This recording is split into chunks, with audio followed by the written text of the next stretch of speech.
Heart of Darkness by Joseph Conrad. Part 1. The Nelly, a cruising yawl, swung to her anchor without a flutter of the sails, and was at rest. The flood had made, the wind was nearly calm, and being bound down the river, the only thing for it was to come to and wait for the turn of the tide. The sea reach of the Thames stretched before us like the beginning of an interminable waterway. In the offing the sea and the sky were welded together without a joint, and in the luminous space the tanned sails of the barges drifting up with the tide seemed to stand still in red clusters of canvas sharply peaked, with gleams of varnished sprits. A haze rested on the low shores that ran out to sea in vanishing flatness. The air was dark above Gravesend, and farther back still seemed condensed into a mournful gloom, brooding motionless over the biggest, and the greatest, town on earth. The director of companies was our captain and our host. We four affectionately watched his back as he stood in the bows looking to seaward. On the whole river there was nothing that looked half so nautical. He resembled a pilot, which to a seaman is trustworthiness personified. It was difficult to realize his work was not out there in the luminous estuary, but behind him, within the brooding gloom. Between us there was, as I have already said somewhere, the bond of the sea. Besides holding our hearts together through long periods of separation, it had the effect of making us tolerant of each other's yarns, and even convictions. The lawyer, the best of old fellows, had, because of his many years and many virtues, the only cushion on deck, and was lying on the only rug. The accountant had brought out already a box of dominoes, and was toying architecturally with the bones. Marlow sat cross-legged right aft, leaning against the mizzenmast. He had sunken cheeks, a yellow complexion, a straight back, an ascetic aspect, and, with his arms dropped, the palms of hands outwards, resembled an idol. The director, satisfied the anchor had good hold, made his way aft and sat down amongst us. We exchanged a few words lazily. Afterwards there was silence on board the yacht. For some reason or other we did not begin that game of dominoes. We felt meditative, and fit for nothing but placid staring. The day was ending in a serenity of still and exquisite brilliance. The water shone pacifically, the sky, without a speck, was a benign immensity of unstained light, the very mist on the Essex marsh was like a gauzy and radiant fabric, hung from the wooded rises inland, and draping the low shores in diaphanous folds.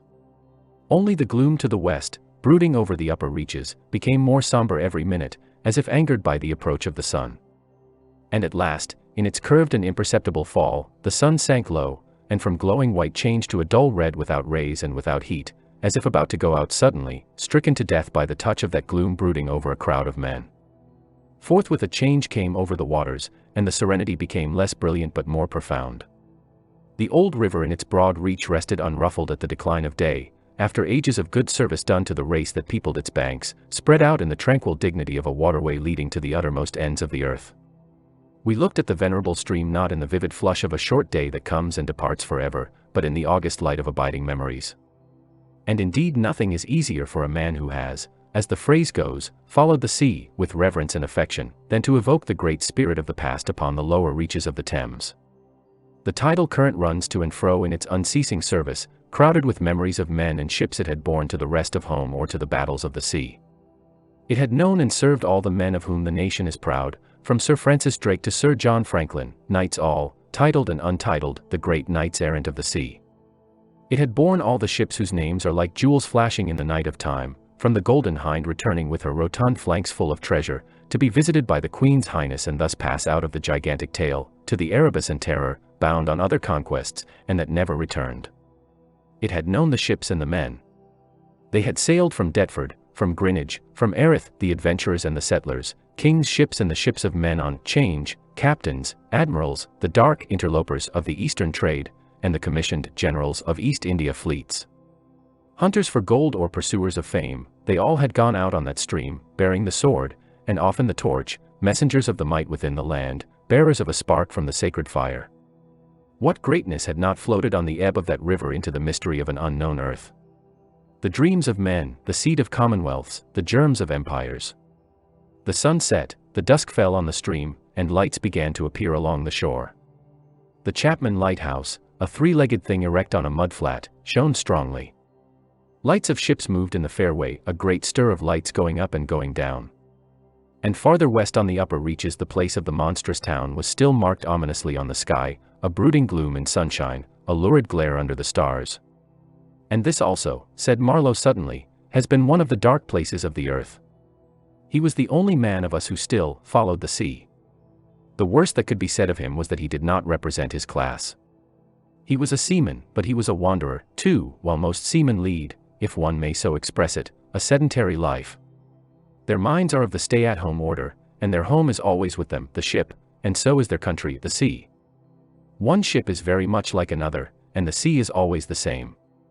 In the immutability of their surroundings, the foreign shores, the foreign faces, the changing immensity of life, glide past, veiled not by a sense of mystery but by a slightly disdainful ignorance, for there is nothing mysterious to a seaman unless it be the sea itself, which is the mistress of his existence and as inscrutable as destiny. For the rest, after his hours of work, a casual stroll or a casual spree on shore suffices to unfold for him the secret of a whole continent, and generally he finds the secret not worth knowing. The yarns of seamen have a direct simplicity, the whole meaning of which lies within the shell of a cracked nut. But Marlow was not typical, if his propensity to spin yarns be accepted, and to him the meaning of an episode was not inside like a kernel but outside, enveloping the tale which brought it out only as a glow brings out a haze, in the likeness of one of these misty halos that sometimes are made visible by the spectral illumination of moonshine. His remark did not seem at all surprising. It was just like Marlow. It was accepted in silence. No one took the trouble to grunt even, and presently he said, very slow, I was thinking of very old times, when the Romans first came here, 1900 years ago, the other day. Light came out of this river since, you say nights. Yes, but it is like a running blaze on a plain, like a flash of lightning in the clouds. We live in the flicker, may it last as long as the old earth keeps rolling. But darkness was here yesterday. Imagine the feelings of a commander of a fine, what he call trireme in the Mediterranean, ordered suddenly to the north, run overland across the Gauls in a hurry, put in charge of one of these craft the legionaries, a wonderful lot of handy men they must have been, too, used to build, apparently by the hundred, in a month or two, if we may believe what we read. Imagine him here, the very end of the world, a sea the color of lead, a sky the color of smoke, a kind of ship about as rigid as a concertina, and going up this river with stores, or orders, or what you like. Sandbanks, marshes, forests, savages, precious little to eat fit for a civilized man, nothing but Thames water to drink. No Falernian wine here, no going ashore. Here and there a military camp lost in a wilderness, like a needle in a bundle of hay, cold, fog, tempests, disease, exile, and death skulking in the air, in the water, in the bush. They must have been dying like flies here. Oh, yes, he did it. Did it very well, too, no doubt, and without thinking much about it either, except afterwards to brag of what he had gone through in his time, perhaps. They were men enough to face the darkness. And perhaps he was cheered by keeping his eye on a chance of promotion to the fleet at Ravenna by and by, if he had good friends in Rome and survived the awful climate. Or think of a decent young citizen in a toga, perhaps too much dice, you know, coming out here in the train of some prefect, or tax-gatherer, or trader even, to mend his fortunes.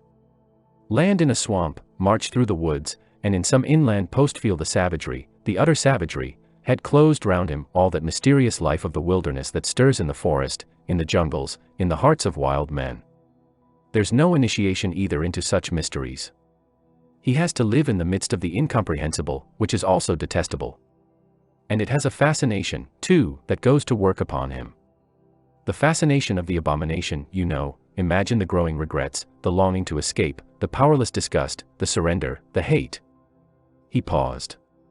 Mind, he began again, lifting one arm from the elbow, the palm of the hand outwards, so that, with his legs folded before him, he had the pose of a Buddha preaching in European clothes and without a lotus flower. Mind, none of us would feel exactly like this.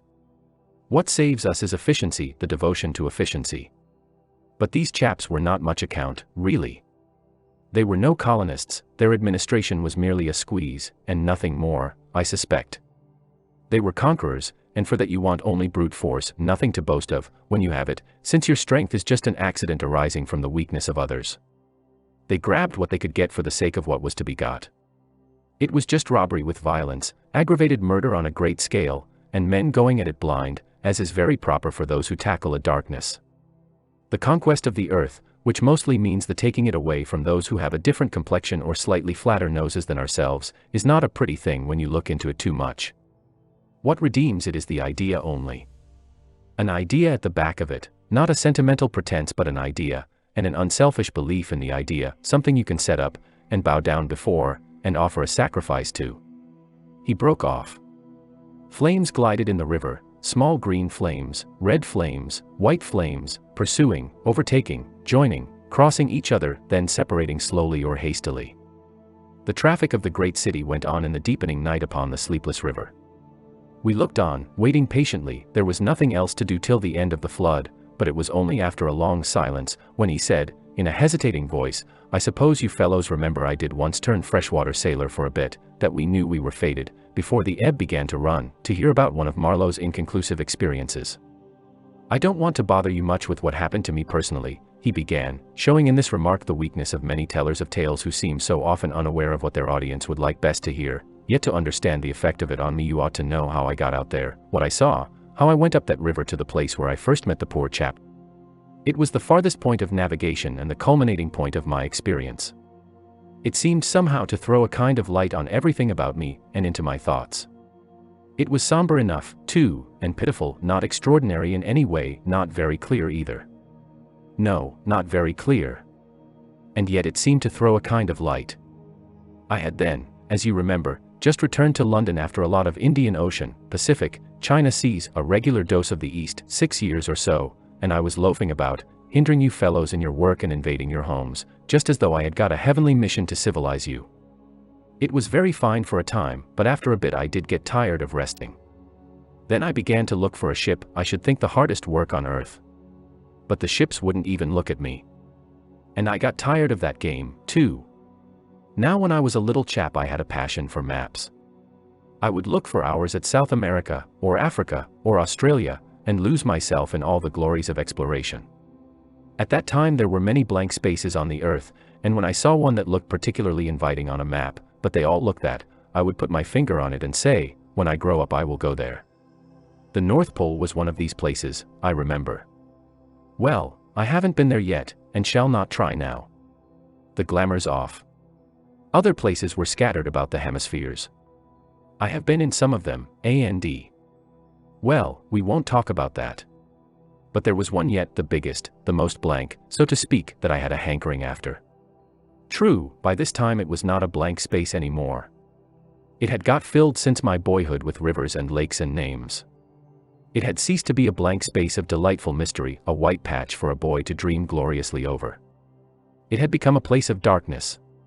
But there was in it one river especially, a mighty big river, that you could see on the map, resembling an immense snake uncoiled, with its head in the sea, its body at rest curving afar over a vast country, and its tail lost in the depths of the land. And as I looked at the map of it in a shop window, it fascinated me as a snake would a bird, a silly little bird.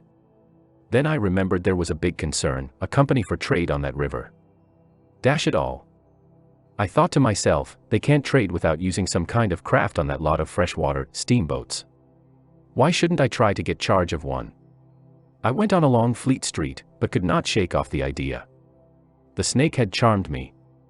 You understand it was a continental concern, that trading society, but I have a lot of relations living on the continent, because it's cheap and not so nasty as it looks, they say. I am sorry to own I began to worry them. This was already a fresh departure for me. I was not used to get things that way, you know. I always went my own road and on my own legs where I had a mind to go. I wouldn't have believed it of myself, but, then, you see, I felt somehow I must get there by hook or by crook. So I worried them. The men said, "My dear fellow," and did nothing. Then, would you believe it, I tried the women. I, Charlie Marlow, set the women to work, to get a job. Heavens! Well, you see, the notion drove me. I had an aunt, a dear enthusiastic soul. She wrote, "It will be delightful. I am ready to do anything, anything for you. It is a glorious idea. I know the wife of a very high personage in the administration, and also a man who has lots of influence with, etc." She was determined to make no end of fuss to get me appointed skipper of a river steamboat, if such was my fancy. I got my appointment, of course, and I got it very quick. It appears the company had received news that one of their captains had been killed in a scuffle with the natives. This was my chance, and it made me the more anxious to go. It was only months and months afterwards, when I made the attempt to recover what was left of the body, that I heard the original quarrel arose from a misunderstanding about some hens. Yes, 2 black hens. Fresleben, that was the fellow's name, a Dane, thought himself wronged somehow in the bargain, so he went ashore and started to hammer the chief of the village with a stick. Oh, it didn't surprise me in the least to hear this, and at the same time to be told that Fresleben was the gentlest, quietest creature that ever walked on 2 legs. No doubt he was, but he had been a couple of years already out there engaged in the noble cause, you know, and he probably felt the need at last of asserting his self-respect in some way. Therefore he whacked the old nigger mercilessly, while a big crowd of his people watched him, thunderstruck, till some man, I was told the chief's son, in desperation at hearing the old chap yell, made a tentative jab with a spear at the white man, and of course it went quite easy between the shoulder blades. Then the whole population cleared into the forest, expecting all kinds of calamities to happen, while, on the other hand, the steamer Fresleben commanded left also in a bad panic, in charge of the engineer, I believe. Afterwards nobody seemed to trouble much about Fresleben's remains, till I got out and stepped into his shoes. I couldn't let it rest, though, but when an opportunity offered at last to meet my predecessor, the grass growing through his ribs was tall enough to hide his bones. They were all there. The supernatural being had not been touched after he fell. And the village was deserted, the huts gaped black, rotting, all askew within the fallen enclosures. A calamity had come to it, sure enough. The people had vanished. Mad terror had scattered them, men, women, and children, through the bush, and they had never returned. What became of the hens I don't know either. I should think the cause of progress got them, anyhow. However, through this glorious affair I got my appointment, before I had fairly begun to hope for it. I flew around like mad to get ready, and before 48 hours I was crossing the channel to show myself to my employers, and sign the contract. In a very few hours I arrived in a city that always makes me think of a whited sepulchre. Prejudice, no doubt. I had no difficulty in finding the company's offices. It was the biggest thing in the town, and everybody I met was full of it. They were going to run an overseas empire, and make no end of coin by trade. A narrow and deserted street in deep shadow, high houses, innumerable windows with Venetian blinds, a dead silence, grass sprouting between the stones, imposing carriage archways right and left, immense double doors standing ponderously ajar. I slipped through one of these cracks, went up a swept and ungarnished staircase, as arid as a desert, and opened the first door I came to. 2 women, one fat and the other slim, sat on straw-bottomed chairs, knitting black wool. The slim one got up and walked straight at me, still knitting with downcast eyes, and only just as I began to think of getting out of her way, as you would for a somnambulist, stood still, and looked up. Her dress was as plain as an umbrella cover, and she turned round without a word and preceded me into a waiting room. I gave my name, and looked about. Deal table in the middle, plain chairs all round the walls, on one end a large shining map, marked with all the colors of a rainbow. There was a vast amount of red, good to see at any time, because one knows that some real work is done in there, a deuce of a lot of blue, a little green, smears of orange, and, on the east coast, a purple patch, to show where the jolly pioneers of progress drink the jolly lager beer. However, I wasn't going into any of these. I was going into the yellow. Dead in the center. And the river was there, fascinating, deadly, like a snake. Oof. A door opened, a white-haired secretarial head, but wearing a compassionate expression, appeared, and a skinny forefinger beckoned me into the sanctuary. Its light was dim, and a heavy writing desk squatted in the middle. From behind that structure came out an impression of pale plumpness in a frock coat. The great man himself. He was 5'6", I should judge, and had his grip on the handle end of ever so many millions. He shook hands, I fancy, murmured vaguely, was satisfied with my French. Bon voyage. In about 45 seconds I found myself again in the waiting room with the compassionate secretary, who, full of desolation and sympathy, made me sign some document. I believe I undertook amongst other things not to disclose any trade secrets. Well, I am not going to. I began to feel slightly uneasy. You know I am not used to such ceremonies, and there was something ominous in the atmosphere. It was just as though I had been let into some conspiracy, I don't know, something not quite right, and I was glad to get out. In the outer room the 2 women knitted black wool feverishly. People were arriving, and the younger one was walking back and forth introducing them. The old one sat on her chair. Her flat cloth slippers were propped up on a foot warmer, and a cat reposed on her lap. She wore a starched white affair on her head, had a wart on one cheek, and silver-rimmed spectacles hung on the tip of her nose. She glanced at me above the glasses. The swift and indifferent placidity of that look troubled me. Two youths with foolish and cheery countenances were being piloted over, and she threw at them the same quick glance of unconcerned wisdom. She seemed to know all about them and about me, too. An eerie feeling came over me. She seemed uncanny and fateful. Often far away there I thought of these two, guarding the door of darkness, knitting black wool as for a warm pall, one introducing continuously to the unknown, the other scrutinizing the cheery and foolish faces with unconcerned old eyes. Ave. Old knitter of black wool. Morituri te salutant. Not many of those she looked at ever saw her again, not half, by a long way. There was yet a visit to the doctor. A simple formality, assured me the secretary, with an air of taking an immense part in all my sorrows. Accordingly, a young chap wearing his hat over the left eyebrow, some clerk I suppose, there must have been clerks in the business, though the house was as still as a house in a city of the dead, came from somewhere upstairs, and led me forth. He was shabby and careless, with ink stains on the sleeves of his jacket, and his cravat was large and billowy, under a chin shaped like the toe of an old boot. It was a little too early for the doctor, so I proposed a drink, and thereupon he developed a vein of joviality. As we sat over our vermouths he glorified the company's business, and by I expressed casually my surprise at him not going out there. He became very cool and collected all at once. "I am not such a fool as I look," quoth Plato to his disciples, he said sententiously, emptied his glass with great resolution, and we rose. The old doctor felt my pulse, evidently thinking of something else the while. Good for there," he mumbled, and then with a certain eagerness asked me whether I would let him measure my head. Rather surprised, I said yes, when he produced a thing like calipers and got the dimensions back and front and every way, taking notes carefully. He was an unshaven little man in a threadbare coat like a gabardine, with his feet in slippers, and I thought him a harmless fool. "I always ask leave, in the interests of science, to measure the crania of those going out there," he said. "And when they come back, too?" I asked. "Oh, I never see them," he remarked, "and, moreover, the changes take place inside, you know." He smiled, as if at some quiet joke. "So you are going out there? Famous. Interesting, too." He gave me a searching glance, and made another note. "Ever any madness in your family?" he asked, in a matter-of-fact tone. I felt very annoyed. "Is that question in the interests of science, too?"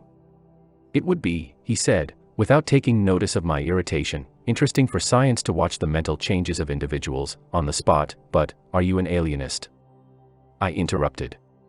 "Every doctor should be, a little," answered that original, imperturbably. "I have a little theory which you messers who go out there must help me to prove. This is my share in the advantages my country shall reap from the possession of such a magnificent dependency. The mere wealth I leave to others. Pardon my questions, but you are the first Englishman coming under my observation." I hastened to assure him I was not in the least typical. "If I were," said I wouldn't be talking like this with you." "What you say is rather profound, and probably erroneous," he said, with a laugh. "Avoid irritation more than exposure to the Sunday adieu. How do you English say, eh? Goodbye. Ah. Goodbye. Adieu. In the tropics one must before everything keep calm." He lifted a warning forefinger. Do calm. One thing more remained to do, say goodbye to my excellent aunt." I found her triumphant. I had a cup of tea, the last decent cup of tea for many days, and in a room that most soothingly looked just as you would expect a lady's drawing room to look, we had a long quiet chat by the fireside. In the course of these confidences it became quite plain to me I had been represented to the wife of the high dignitary, and goodness knows to how many more people besides, as an exceptional and gifted creature, a piece of good fortune for the company, a man you don't get hold of every day. Good heavens! And I was going to take charge of a 2-penny halfpenny river steamboat with a penny whistle attached. It appeared, however, I was also one of the workers, with a capital, you know. Something like an emissary of light, something like a lower sort of apostle. There had been a lot of such rot let loose in print and talk just about that time, and the excellent woman, living right in the rush of all that humbug, got carried off her feet. She talked about weaning those ignorant millions from their horrid ways, till, upon my word, she made me quite uncomfortable. I ventured to hint that the company was run for profit.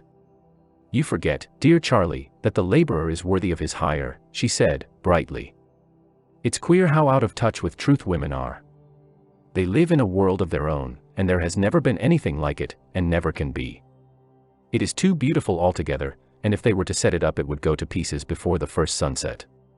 Some confounded fact we men have been living contentedly with ever since the day of creation would start up and knock the whole thing over." After this I got embraced, told to wear flannel, be sure to write often, and so on, and I left. In the street, I don't know why, a queer feeling came to me that I was an imposter. Odd thing that I, who used to clear out for any part of the world at 24 hours' notice, with less thought than most men give to the crossing of a street, had a moment, I won't say of hesitation, but of startled pause, before this commonplace affair. The best way I can explain it to you is by saying that, for a second or two, I felt as though, instead of going to the center of a continent, I were about to set off for the center of the earth. I left in a French steamer, and she called in every blamed port they have out there, for, as far as I could see, the sole purpose of landing soldiers and custom house officers. I watched the coast. Watching a coast as it slips by the ship is like thinking about an enigma. There it is before you, smiling, frowning, inviting, grand, mean, insipid, or savage, and always mute with an air of whispering, "Come and find out." This one was almost featureless, as if still in the making, with an aspect of monotonous grimness. The edge of a colossal jungle, so dark green as to be almost black, fringed with white surf, ran straight, like a ruled line, far, far away along a blue sea whose glitter was blurred by a creeping mist. The sun was fierce, the land seemed to glisten and drip with steam. Here and there grayish-whitish specks showed up clustered inside the white surf, with a flag flying above them perhaps. Settlements some centuries old, and still no bigger than pinheads on the untouched expanse of their background. We pounded along, stopped, landed soldiers, went on, landed custom house clerks to levy toll in what looked like a godforsaken wilderness, with a tin shed and a flagpole lost in it, landed more soldiers to take care of the custom house clerks, presumably. Some, I heard, got drowned in the surf, but whether they did or not, nobody seemed particularly to care. They were just flung out there, and on we went. Every day the coast looked the same, as though we had not moved, but we passed various places, trading places with names like Grand Bassam, Little Popo, names that seemed to belong to some sordid farce acted in front of a sinister backcloth. The idleness of a passenger, my isolation amongst all these men with whom I had no point of contact, the oily and languid sea, the uniform somberness of the coast, seemed to keep me away from the truth of things, within the toil of a mournful and senseless delusion. The voice of the surf heard now and then was a positive pleasure, like the speech of a brother. It was something natural, that had its reason, that had a meaning. Now and then a boat from the shore gave one a momentary contact with reality. It was paddled by black fellows. You could see from afar the white of their eyeballs glistening. They shouted, sang, their bodies streamed with perspiration, they had faces like grotesque masks, these chaps, but they had bone, muscle, a wild vitality, an intense energy of movement, that was as natural and true as the surf along their coast. They wanted no excuse for being there. They were a great comfort to look at. For a time I would feel I belonged still to a world of straightforward facts, but the feeling would not last long. Something would turn up to scare it away. Once, I remember, we came upon a man of war anchored off the coast. There wasn't even a shed there, and she was shelling the bush. It appears the French had one of their wars going on thereabouts. Her ensign dropped limp like a rag, the muzzles of the long 6-inch guns stuck out all over the low hull, the greasy, slimy swell swung her up lazily and let her down, swaying her thin masts. In the empty immensity of earth, sky, and water, there she was, incomprehensible, firing into a continent. Pop, would go one of the 6-inch guns, a small flame would dart and vanish, a little white smoke would disappear, a tiny projectile would give a feeble screech, and nothing happened. Nothing could happen. There was a touch of insanity in the proceeding, a sense of lugubrious drollery in the sight, and it was not dissipated by somebody on board assuring me earnestly there was a camp of natives, he called them enemies, hidden out of sight somewhere. We gave her letters, I heard the men in that lonely ship were dying of fever at the rate of 3 a day, and went on.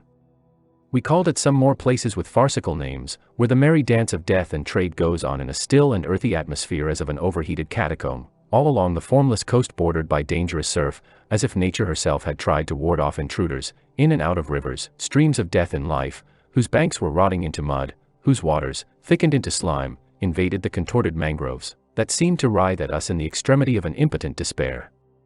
Nowhere did we stop long enough to get a particularized impression, but the general sense of vague and oppressive wonder grew upon me. It was like a weary pilgrimage amongst hints for nightmares. It was upward of 30 days before I saw the mouth of the big river. We anchored off the seat of the government.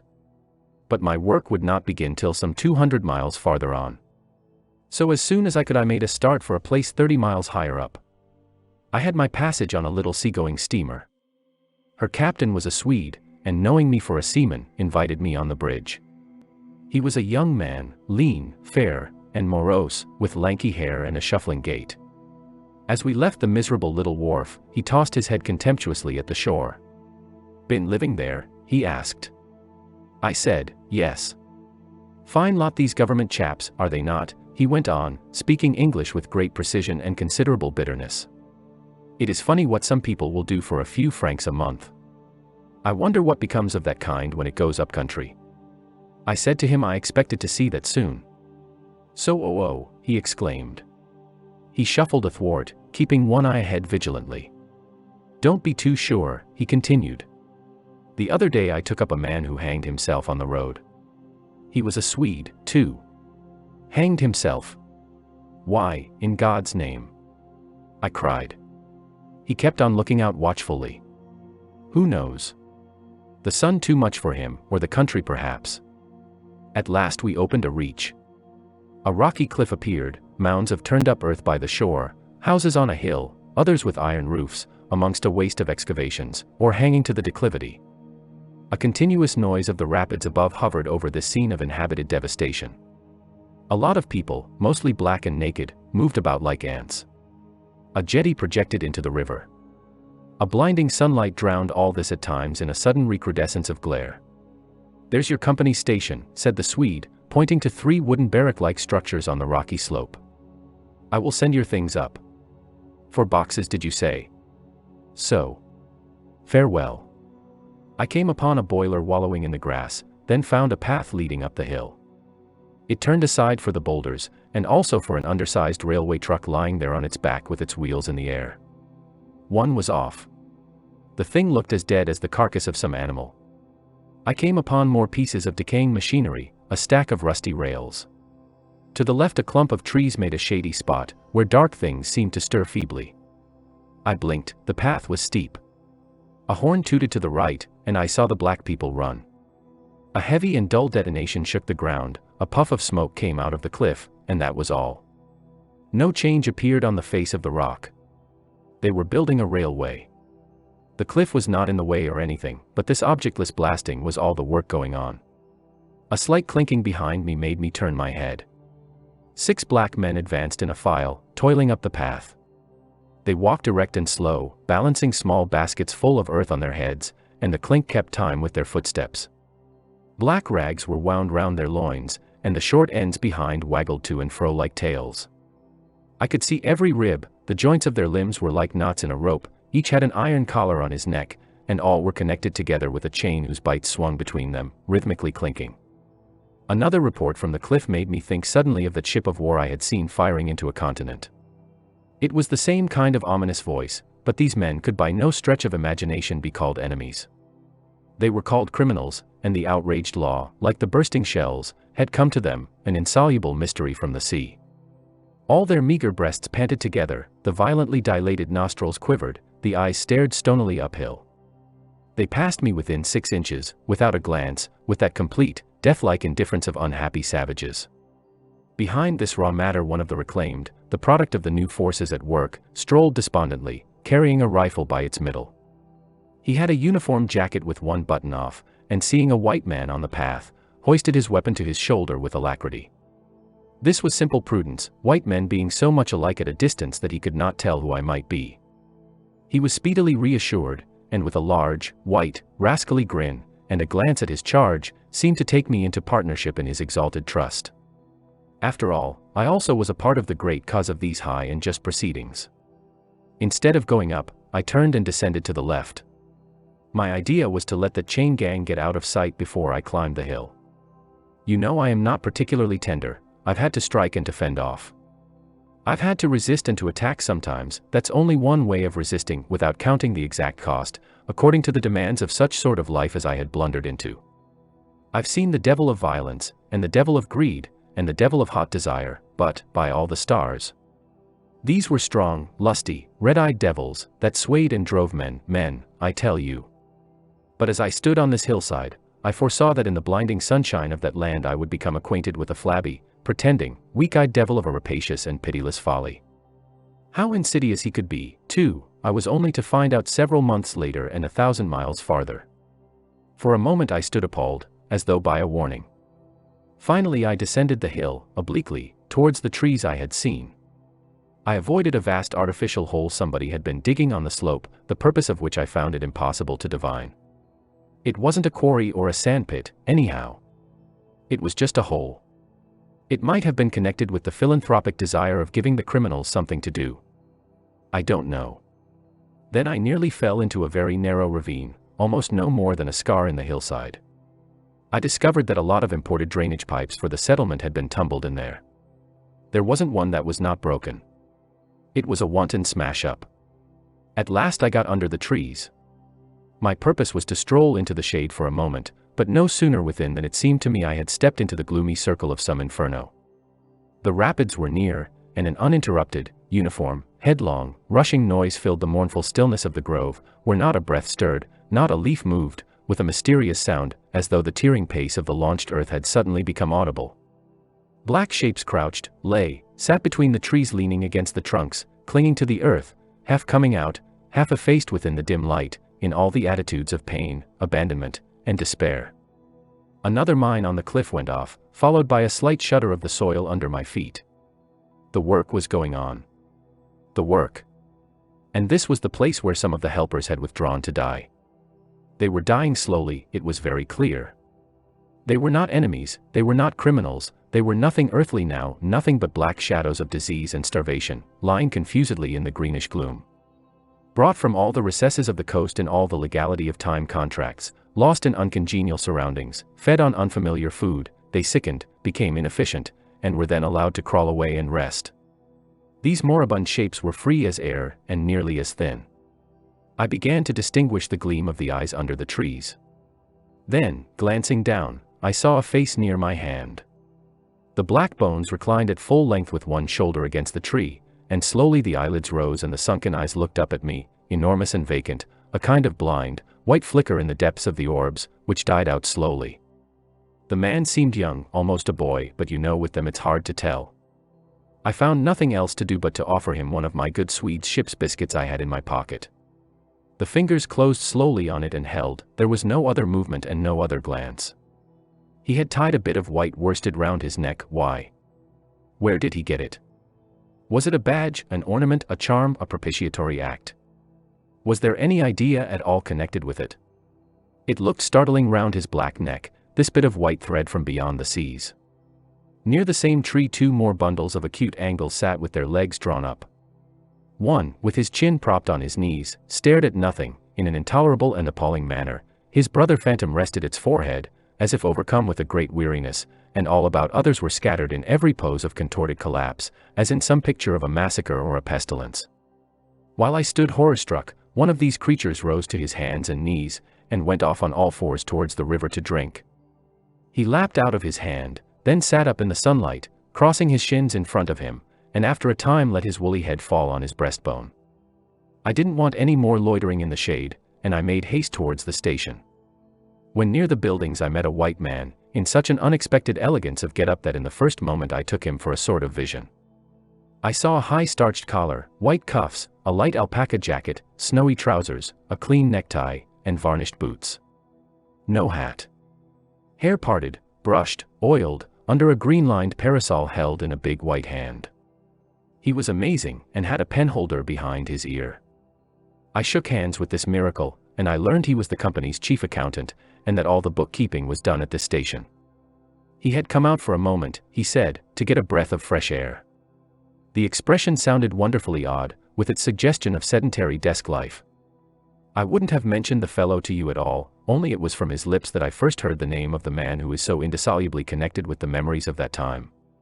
Moreover, I respected the fellow. Yes, I respected his collars, his vast cuffs, his brushed hair.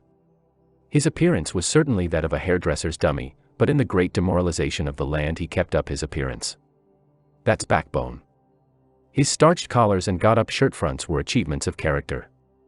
He had been out nearly 3 years, and, later, I could not help asking him how he managed to sport such linen. He had just the faintest blush, and said modestly, "I've been teaching one of the native women about the station." It was difficult. She had a distaste for the work. Thus this man had verily accomplished something. And he was devoted to his books, which were in apple pie order. Everything else in the station was in a muddle: heads, things, buildings. Strings of dusty niggers with splay feet arrived and departed, a stream of manufactured goods, rubbishy cottons, beads, and brass wire sent into the depths of darkness, and in return came a precious trickle of ivory. I had to wait in the station for 10 days, an eternity. I lived in a hut in the yard, but to be out of the chaos I would sometimes get into the accountant's office. It was built of horizontal planks, and so badly put together that, as he bent over his high desk, he was barred from neck to heels with narrow strips of sunlight. There was no need to open the big shutter to see. It was hot there, too. Big flies buzzed fiendishly, and did not sting, but stabbed. I sat generally on the floor, while, of faultless appearance, and even slightly scented, perching on a high stool, he wrote. Sometimes he stood up for exercise. When a truckle bed with a sick man, some invalid agent from upcountry, was put in there, he exhibited a gentle annoyance. "The groans of this sick person," he said, "distract my attention. And without that it is extremely difficult to guard against clerical errors in this climate." One day he remarked, without lifting his head, "In the interior you will no doubt meet Mr. Kurtz."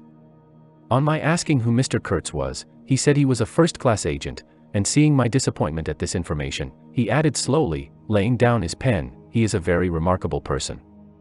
Further questions elicited from him that Mr. Kurtz was at present in charge of a trading post, a very important one, in the true ivory country, at the very bottom of there. Sends in as much ivory as all the others put together. He began to write again. The sick man was too ill to groan. The flies buzzed in a great peace. Suddenly there was a growing murmur of voices and a great tramping of feet. A caravan had come in.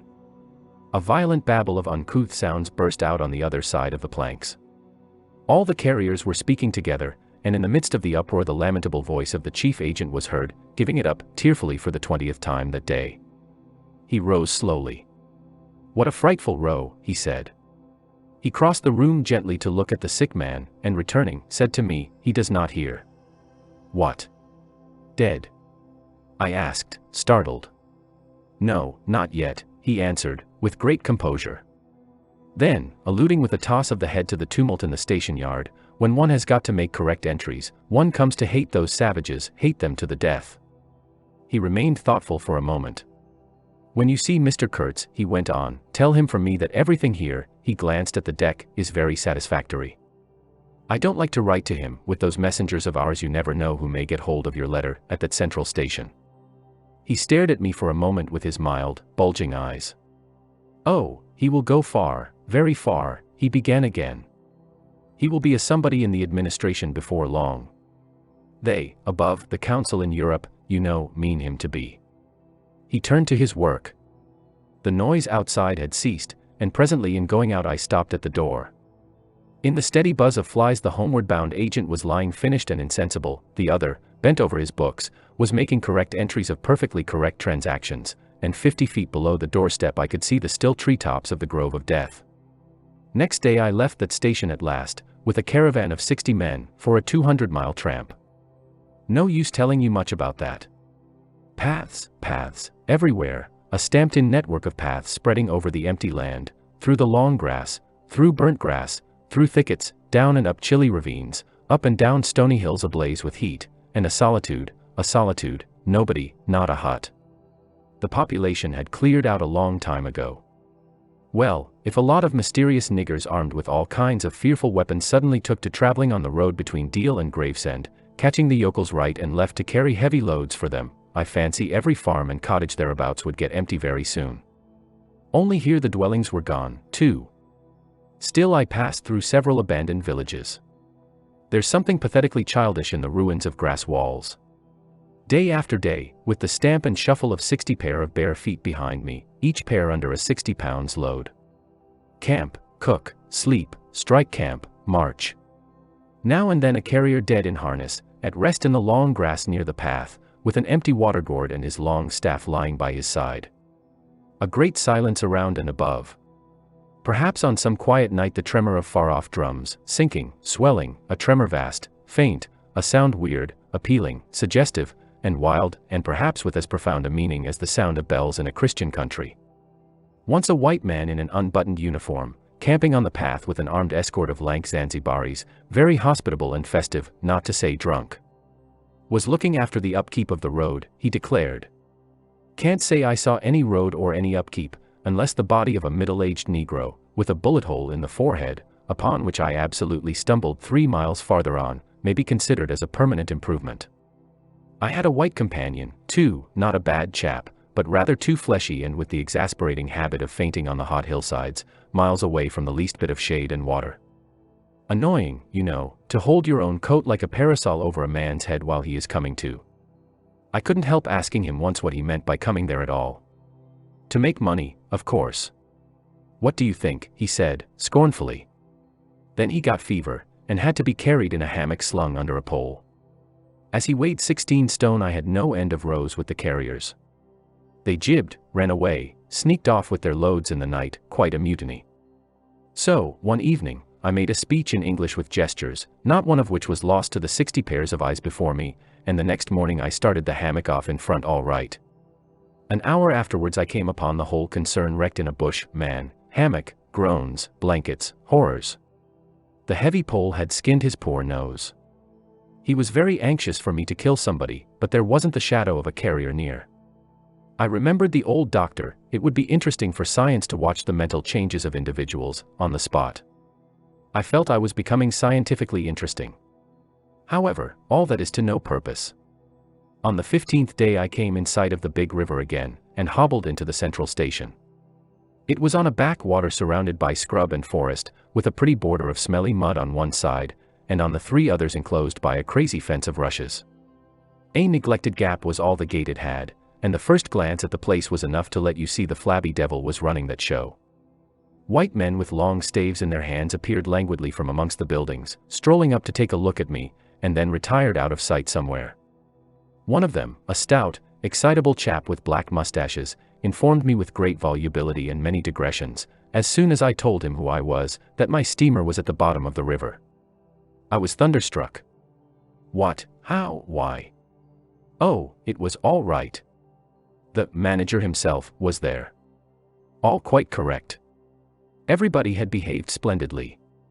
Splendidly. You must, he said in agitation, go and see the general manager at once. He is waiting. I did not see the real significance of that wreck at once. I fancy I see it now, but I am not sure, not at all. Certainly the affair was too stupid, when I think of it, to be altogether natural. Still. But at the moment it presented itself simply as a confounded nuisance. The steamer was sunk. They had started 2 days before in a sudden hurry up the river with the manager on board, in charge of some volunteer skipper, and before they had been out 3 hours they tore the bottom out of her on stones, and she sank near the south bank. I asked myself what I was to do there, now my boat was lost. As a matter of fact, I had plenty to do in fishing my command out of the river.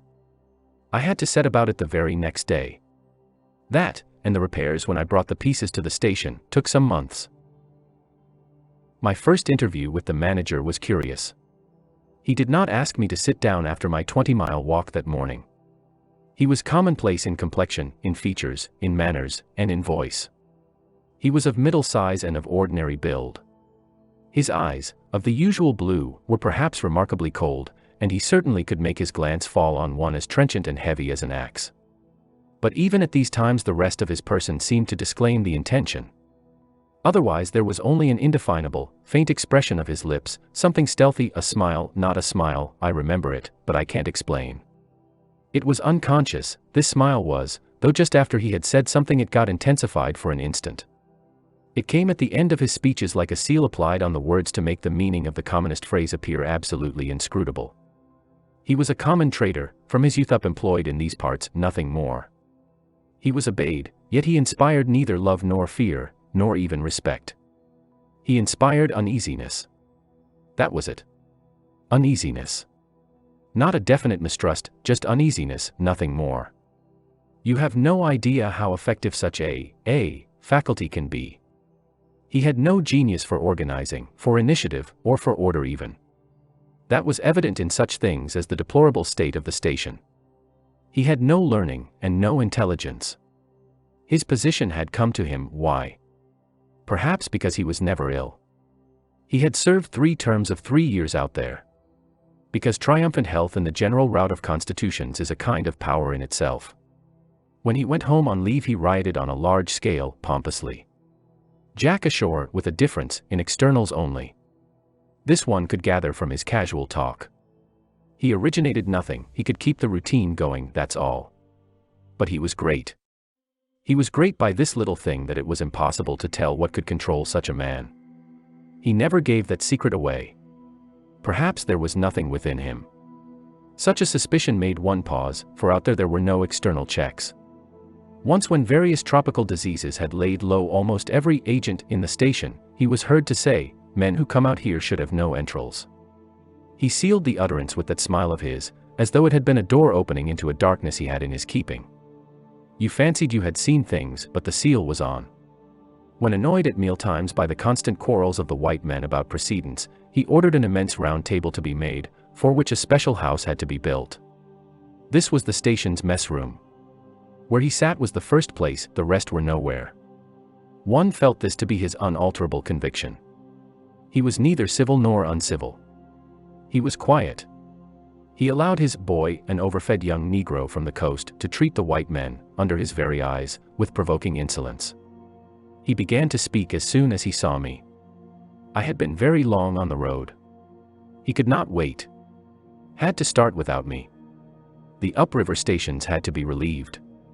There had been so many delays already that he did not know who was dead and who was alive, and how they got on, and so on, and so on.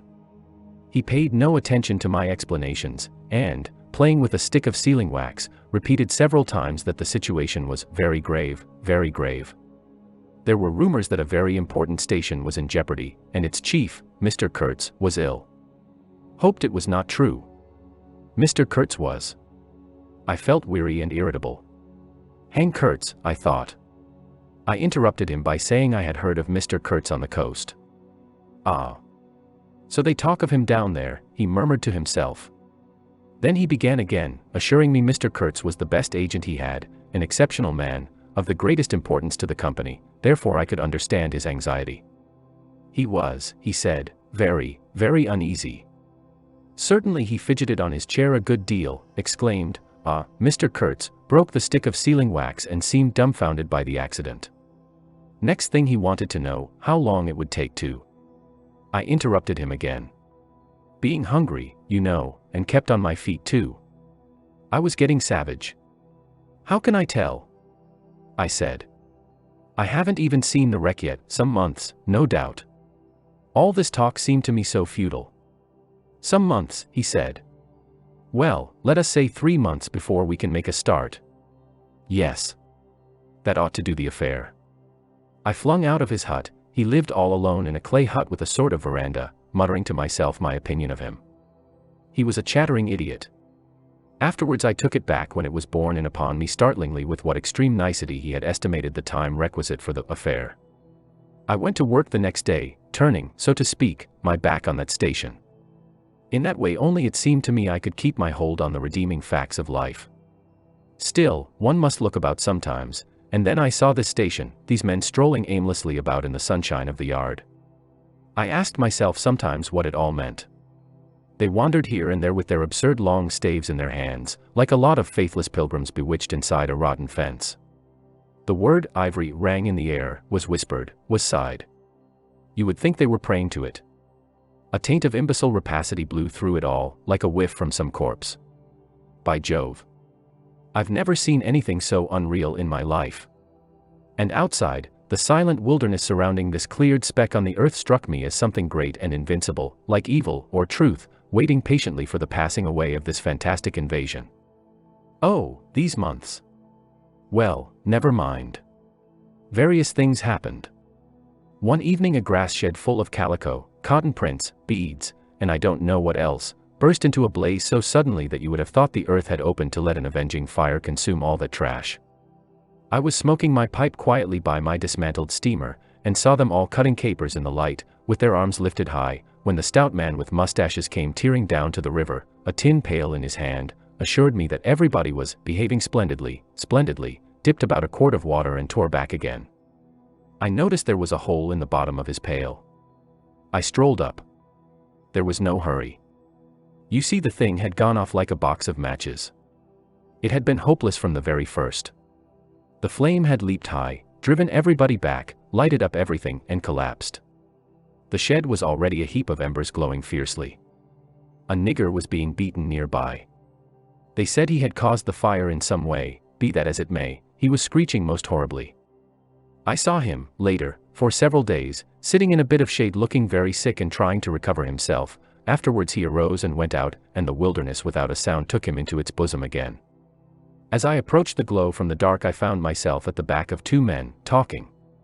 I heard the name of Kurtz pronounced, then the words, "Take advantage of this unfortunate accident." One of the men was the manager. I wished him a good evening. "Did you ever see anything like it, eh?" "It is incredible," he said, and walked off. The other man remained. He was a first-class agent, young, gentlemanly, a bit reserved, with a forked little beard and a hooked nose. He was standoffish with the other agents, and they on their side said he was the manager's spy upon them.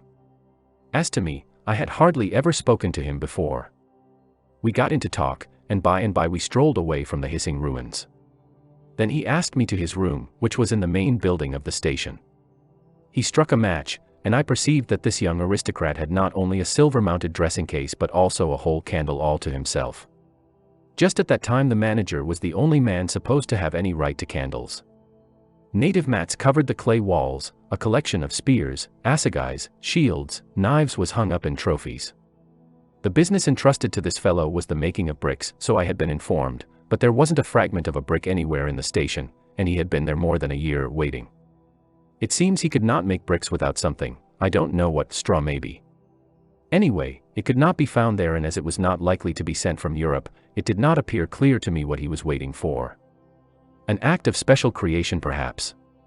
However, they were all waiting, all the 16 or 20 pilgrims of them, for something, and upon my word it did not seem an uncongenial occupation, from the way they took it, though the only thing that ever came to them was disease, as far as I could see.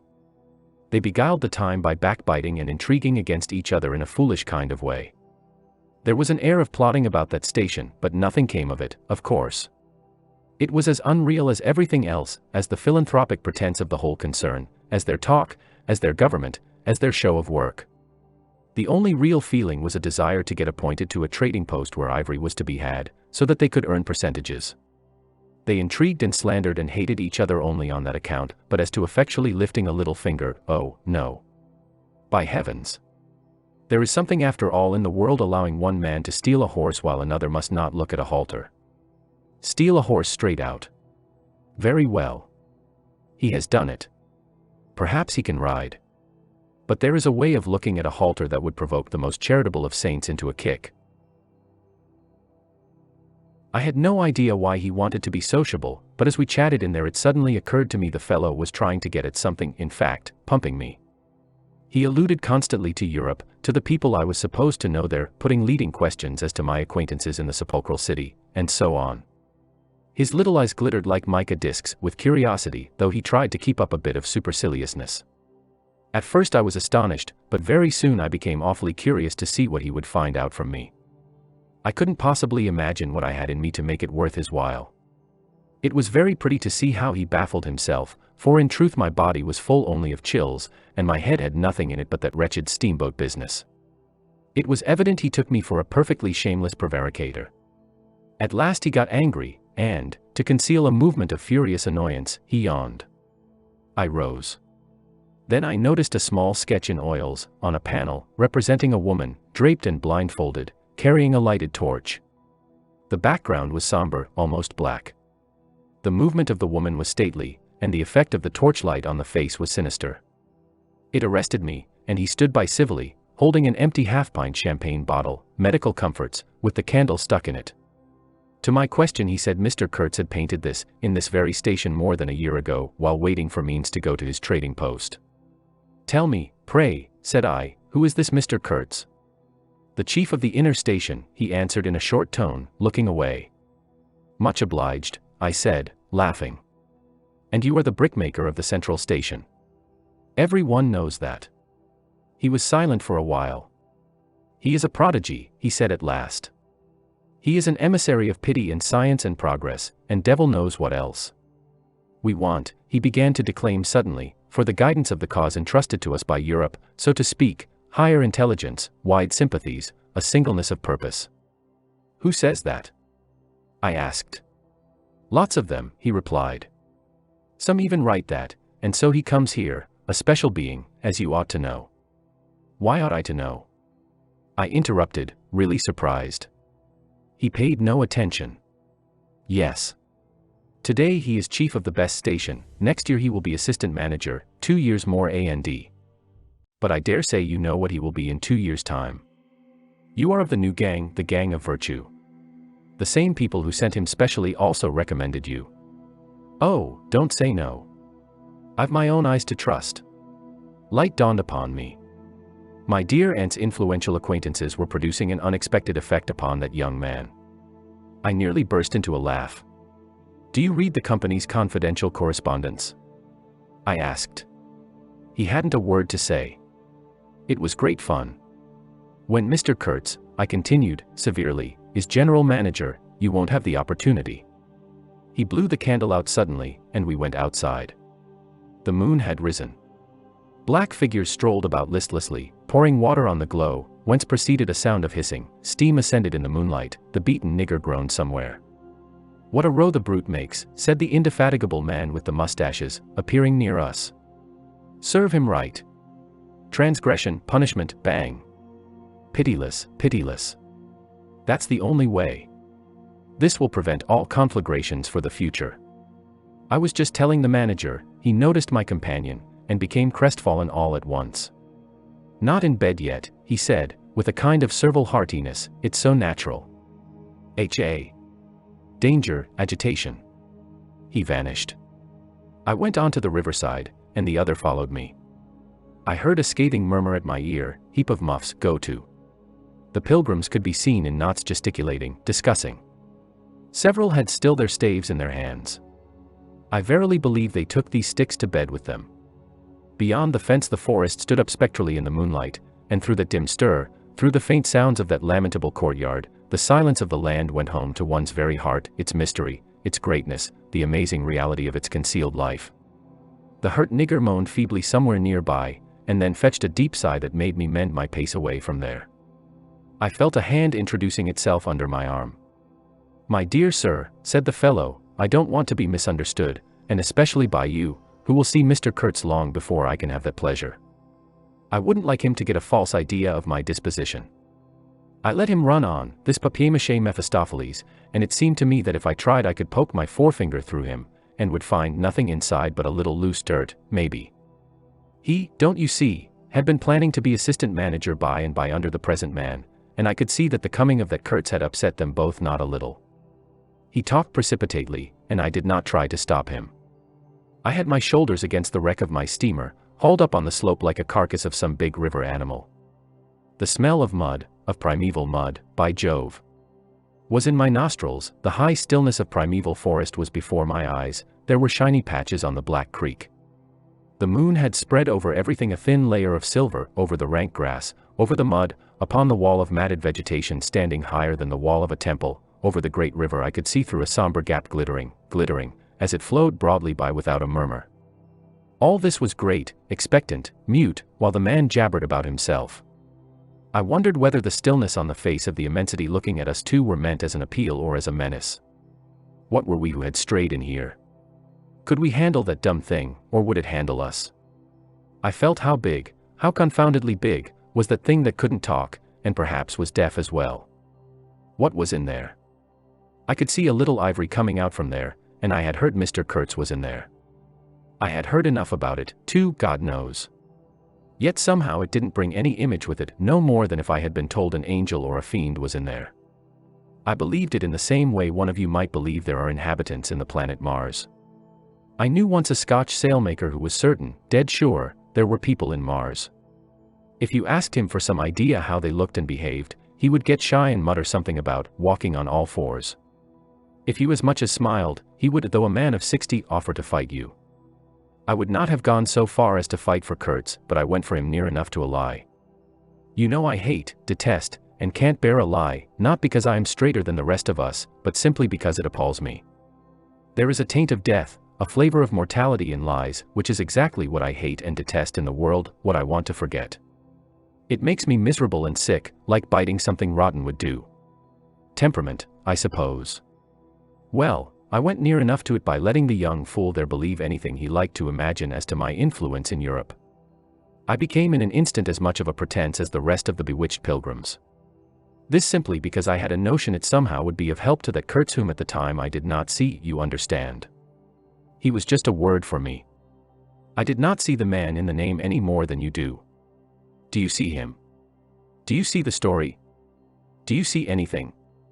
It seems to me I am trying to tell you a dream, making a vain attempt, because no relation of a dream can convey the dream sensation, that commingling of absurdity, surprise, and bewilderment in a tremor of struggling revolt, that notion of being captured by the incredible which is of the very essence of dreams. He was silent for a while. No, it is impossible to convey the life sensation of any given epoch of one's existence, that which makes its truth, its meaning, its subtle and penetrating essence. It is impossible. We live, as we dream, alone. He paused again as if reflecting, then added. Of course in this you fellows see more than I could then. You see me, whom you know. It had become so pitch dark that we listeners could hardly see one another. For a long time already he, sitting apart, had been no more to us than a voice. There was not a word from anybody. The others might have been asleep, but I was awake. I listened on the watch for the sentence, for the word, that would give me the clue to the faint uneasiness inspired by this narrative that seemed to shape itself without human lips in the heavy night air of the river. Yes, I let him run on, Marlow began again, and think what he pleased about the powers that were behind me. I did. And there was nothing behind me. There was nothing but that wretched, old, mangled steamboat I was leaning against, while he talked fluently about the necessity for every man to get on. And when one comes out here, you conceive, it is not to gaze at the moon. Mr. Kurtz was a universal genius, but even a genius would find it easier to work with adequate tools, intelligent men. He did not make bricks. Why? There was a physical impossibility in the way, as I was well aware, and if he did secretarial work for the manager, it was because no sensible man rejects wantonly the confidence of his superiors. Did I see it? I saw it. What more did I want? What I really wanted was rivets, by heaven. Rivets. To get on with the work, to stop the hole. Rivets I wanted. There were cases of them down at the coast, cases piled up, burst, split. You kicked a loose rivet at every second step in that station yard on the hillside. Rivets had rolled into the grove of death. You could fill your pockets with rivets for the trouble of stooping down, and there wasn't one rivet to be found where it was wanted. We had plates that would do, but nothing to fasten them with. And every week the messenger, a long Negro, letter bag on shoulder and staff in hand, left our station for the coast. And several times a week a coast caravan came in with trade goods, ghastly glazed calico that made you shudder only to look at it, glass beads value about a penny a quart, confounded spotted cotton handkerchiefs. And no rivets. 3 carriers could have brought all that was wanted to set that steamboat afloat. He was becoming confidential now, but I fancy my unresponsive attitude must have exasperated him at last, for he judged it necessary to inform me he feared neither God nor devil, let alone any mere man. I said I could see that very well, but what I wanted was a certain quantity of rivets, and rivets were what really Mr. Kurtz wanted, if he had only known it. Now letters went to the coast every week. "My dear sir," he cried, "I write from dictation." I demanded rivets. There was a way, for an intelligent man. He changed his manner, became very cold, and suddenly began to talk about a hippopotamus, wondered whether sleeping on board the steamer. I stuck to my salvage night and day. I wasn't disturbed. There was an old hippo that had the bad habit of getting out on the bank and roaming at night over the station grounds. The pilgrims used to turn out in a body and empty every rifle they could lay hands on at him. Some even had sat up nights for him. All this energy was wasted, though. "That animal has a charmed life," he said, "but you can say this only of brutes in this country. No man, you apprehend me, no man here bears a charmed life." He stood there for a moment in the moonlight with his delicate hooked nose set a little askew, and his mica eyes glittering without a wink. Then, with a curt good night, he strode off. I could see he was disturbed and considerably puzzled, which made me feel more hopeful than I had been for days. It was a great comfort to turn from the chap to my influential friend, the battered, twisted, ruined, tin-pot steamboat. I clambered on board. She rang under my feet like an empty Huntley and Palmer biscuit tin kicked along a gutter. She was nothing so solid in make, and rather less pretty in shape, but I had expended enough hard work on her to make me love her. No influential friend would have served me better. She had given me a chance to come out a bit, to find out what I could do. No, I don't like work. I had rather laze about and think of all the fine things that can be done. I don't like work, no man does, but I like what is in the work, the chance to find yourself. Your own reality, for yourself, not for others, what no other man can ever know. They can only see the mere show, and never can tell what it really means.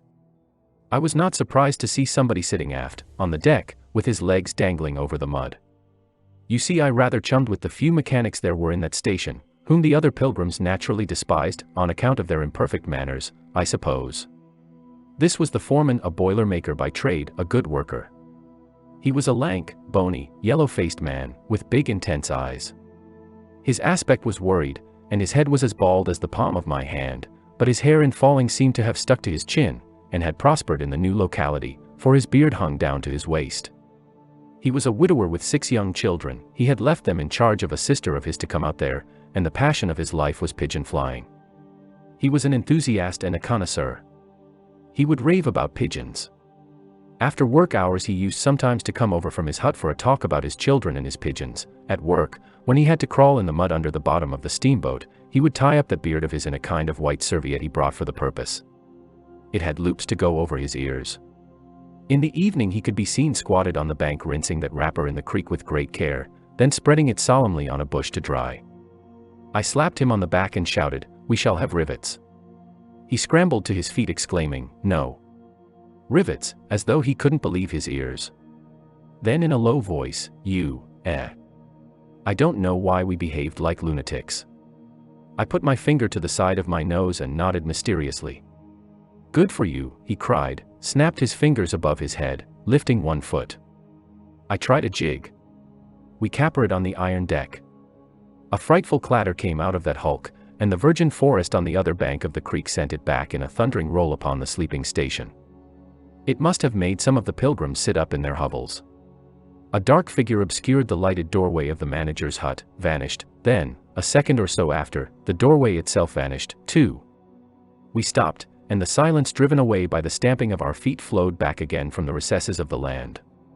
The great wall of vegetation, an exuberant and entangled mass of trunks, branches, leaves, boughs, festoons, motionless in the moonlight, was like a rioting invasion of soundless life, a rolling wave of plants, piled up, crested, ready to topple over the creek, to sweep every little man of us out of his little existence. And it moved not.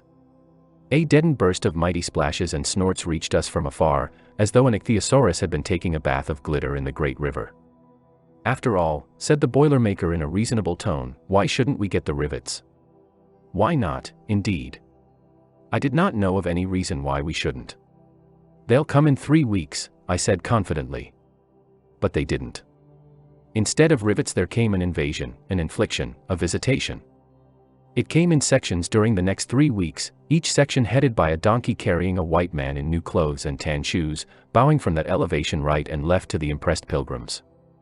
A quarrelsome band of footsore sulky niggers trod on the heels of the donkey, a lot of tents, camp stools, tin boxes, white cases, brown bales would be shot down in the courtyard, and the air of mystery would deepen a little over the muddle of the station.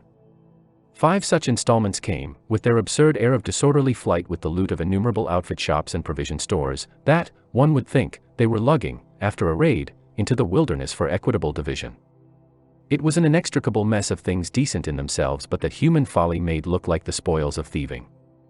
This devoted band called itself the El Dorado Exploring Expedition, and I believe they were sworn to secrecy. Their talk, however, was the talk of sordid buccaneers. It was reckless without hardihood, greedy without audacity, and cruel without courage. There was not an atom of foresight or of serious intention in the whole batch of them, and they did not seem aware these things are wanted for the work of the world. To tear treasure out of the bowels of the land was their desire, with no more moral purpose at the back of it than there is in burglars breaking into a safe. Who paid the expenses of the noble enterprise I don't know, but the uncle of our manager was leader of that lot. In exterior he resembled a butcher in a poor neighborhood, and his eyes had a look of sleepy cunning. He carried his fat paunch with ostentation on his short legs, and during the time his gang infested the station spoke to no one but his nephew. You could see these two roaming about all day long with their heads close together in an everlasting confab. I had given up worrying myself about the rivets. One's capacity for that kind of folly is more limited than you would suppose. I said hang, and let things slide. I had plenty of time for meditation, and now and then I would give some thought to Kurtz. I wasn't very interested in him. No. Still, I was curious to see whether this man, who had come out equipped with moral ideas of some sort, would climb to the top after all, and how he would set about his work when there. Part 2. One evening as I was lying flat on the deck of my steamboat, I heard voices approaching, and there were the nephew and the uncle strolling along the bank. I laid my head on my arm again, and had nearly lost myself in a doze, when somebody said in my ear, as it were, I am as harmless as a little child, but I don't like to be dictated to. Am I the manager, or am I not? I was ordered to send him there. It's incredible. I became aware that the two were standing on the shore alongside the forepart of the steamboat, just below my head. I did not move. It did not occur to me to move. I was sleepy. It is unpleasant, grunted the uncle. He has asked the administration to be sent there, said the other, with the idea of showing what he could do, and I was instructed accordingly. Look at the influence that man must have. Is it not frightful? They both agreed it was frightful, then made several bizarre remarks, make rain and fine weather, one man, the counsel, by the nose, bits of absurd sentences that got the better of my drowsiness, so that I had pretty near the whole of my wits about me when the uncle said, the climate may do away with this difficulty for you. Is he alone there? Yes, answered the manager. He sent his assistant down the river with a note to me in these terms, clear this poor devil out of the country, and don't bother sending more of that sort. I had rather be alone than have the kind of men you can dispose of with me. It was more than a year ago. Can you imagine such impudence? Anything since then? Asked the other hoarsely. Ivory, jerked the nephew, lots of it, prime sort, lots, most annoying, from him. And with that, questioned the heavy rumble. Invoice, was the reply fired out, so to speak. Then silence. They had been talking about Kurtz. I was broad awake by this time, but, lying perfectly at ease, remained still, having no inducement to change my position. How did that ivory come all this way? Growled the elder man, who seemed very vexed. The other explained that it had come with a fleet of canoes in charge of an English half-caste clerk Kurtz had with him, that Kurtz had apparently intended to return himself, the station being by that time bare of goods and stores, but after coming 300 miles, had suddenly decided to go back, which he started to do alone in a small dugout with 4 paddlers, leaving the half-caste to continue down the river with the ivory. The two fellows there seemed astounded at anybody attempting such a thing. They were at a loss for an adequate motive. As to me, I seemed to see Kurtz for the first time. It was a distinct glimpse, the dugout, 4 paddling savages, and the lone white man turning his back suddenly on the headquarters, on relief, on thoughts of home, perhaps, setting his face towards the depths of the wilderness, towards his empty and desolate station. I did not know the motive. Perhaps he was just simply a fine fellow who stuck to his work for its own sake. His name, you understand, had not been pronounced once. He was that man. The half-caste, who, as far as I could see, had conducted a difficult trip with great prudence and pluck, was invariably alluded to as that scoundrel. The scoundrel had reported that the man had been very ill, had recovered imperfectly. The two below me moved away then a few paces, and strolled back and forth at some little distance. I heard, "Military post, doctor, 200 miles, quite alone now, unavoidable delays, 9 months, no news, strange rumors." They approached again, just as the manager was saying, "No one, as far as I know, unless a species of wandering trader, a pestilential fellow, snapping ivory from the natives." Who was it they were talking about now? I gathered in snatches that this was some man supposed to be in Kurtz's district, and of whom the manager did not approve. "We will not be free from unfair competition till one of these fellows is hanged for an example," he said. "Certainly," grunted the other, "get him hanged." "Why not? Anything can be done in this country." "That's what I say, nobody here, you understand, here, can endanger your position." "And why?" "You stand the climate, you outlast them all." "The danger is in Europe, but there before I left I took care to." They moved off and whispered, then their voices rose again. "The extraordinary series of delays is not my fault. I did my best." The fat man sighed. "Very sad." "And the pestiferous absurdity of his talk," continued the other, "he bothered me enough when he was here. Each station should be like a beacon on the road towards better things, a center for trade of course, but also for humanizing, improving, instructing. Conceive you, that ass. And he wants to be manager. No, it's here." He got choked by excessive indignation, and I lifted my head the least bit. I was surprised to see how near they were, right under me. I could have spat upon their hats. They were looking on the ground, absorbed in thought. The manager was switching his leg with a slender twig. His sagacious relative lifted his head. "You have been well since you came out this time?" he asked. The other gave a start. "Who?" "I." "Oh. Like a charm, like a charm. But the rest, oh, my goodness. All sick. They die so quick, too, that I haven't the time to send them out of the country. It's incredible." "Mem." "Just so," grunted the uncle. "Ah. My boy, trust to this, I say, trust to this." I saw him extend his short flipper of an arm for a gesture that took in the forest, the creek, the mud, the river, seemed to beckon with a dishonoring flourish before the sunlit face of the land, a treacherous appeal to the lurking death, to the hidden evil, to the profound darkness of its heart. It was so startling that I leaped to my feet and looked back at the edge of the forest, as though I had expected an answer of some sort to that black display of confidence. You know the foolish notions that come to one sometimes. The high stillness confronted these two figures with its ominous patience, waiting for the passing away of a fantastic invasion. They swore aloud together, out of sheer fright, I believe, then pretending not to know anything of my existence, turned back to the station. The sun was low, and leaning forward side by side, they seemed to be tugging painfully uphill their two ridiculous shadows of unequal length, that trailed behind them slowly over the tall grass without bending a single blade. In a few days the El Dorado expedition went into the patient wilderness that closed upon it as the sea closes over a diver. Long afterwards the news came that all the donkeys were dead. I know nothing as to the fate of the less valuable animals. They, no doubt, like the rest of us, found what they deserved. I did not inquire. I was then rather excited at the prospect of meeting Kurtz very soon. When I say very soon I mean it comparatively. It was just 2 months from the day we left the creek when we came to the bank below Kurtz's station. Going up that river was like traveling back to the earliest beginnings of the world, when vegetation rioted on the earth and the big trees were kings. An empty stream, a great silence, an impenetrable forest. The air was warm, thick, heavy, sluggish. There was no joy in the brilliance of sunshine. The long stretches of the waterway ran on, deserted, into the gloom of overshadowed distances. On silvery sandbanks hippos and alligators sunned themselves side by side.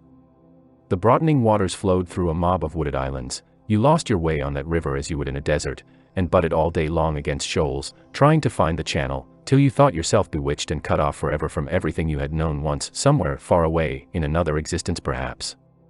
There were moments when one's past came back to one, as it will sometimes when you have not a moment to spare for yourself, but it came in the shape of an unrestful and noisy dream, remembered with wonder amongst the overwhelming realities of this strange world of plants, and water, and silence. And this stillness of life did not in the least resemble a peace. It was the stillness of an implacable force brooding over an inscrutable intention. It looked at you with a vengeful aspect. I got used to it afterwards. I did not see it any more. I had no time.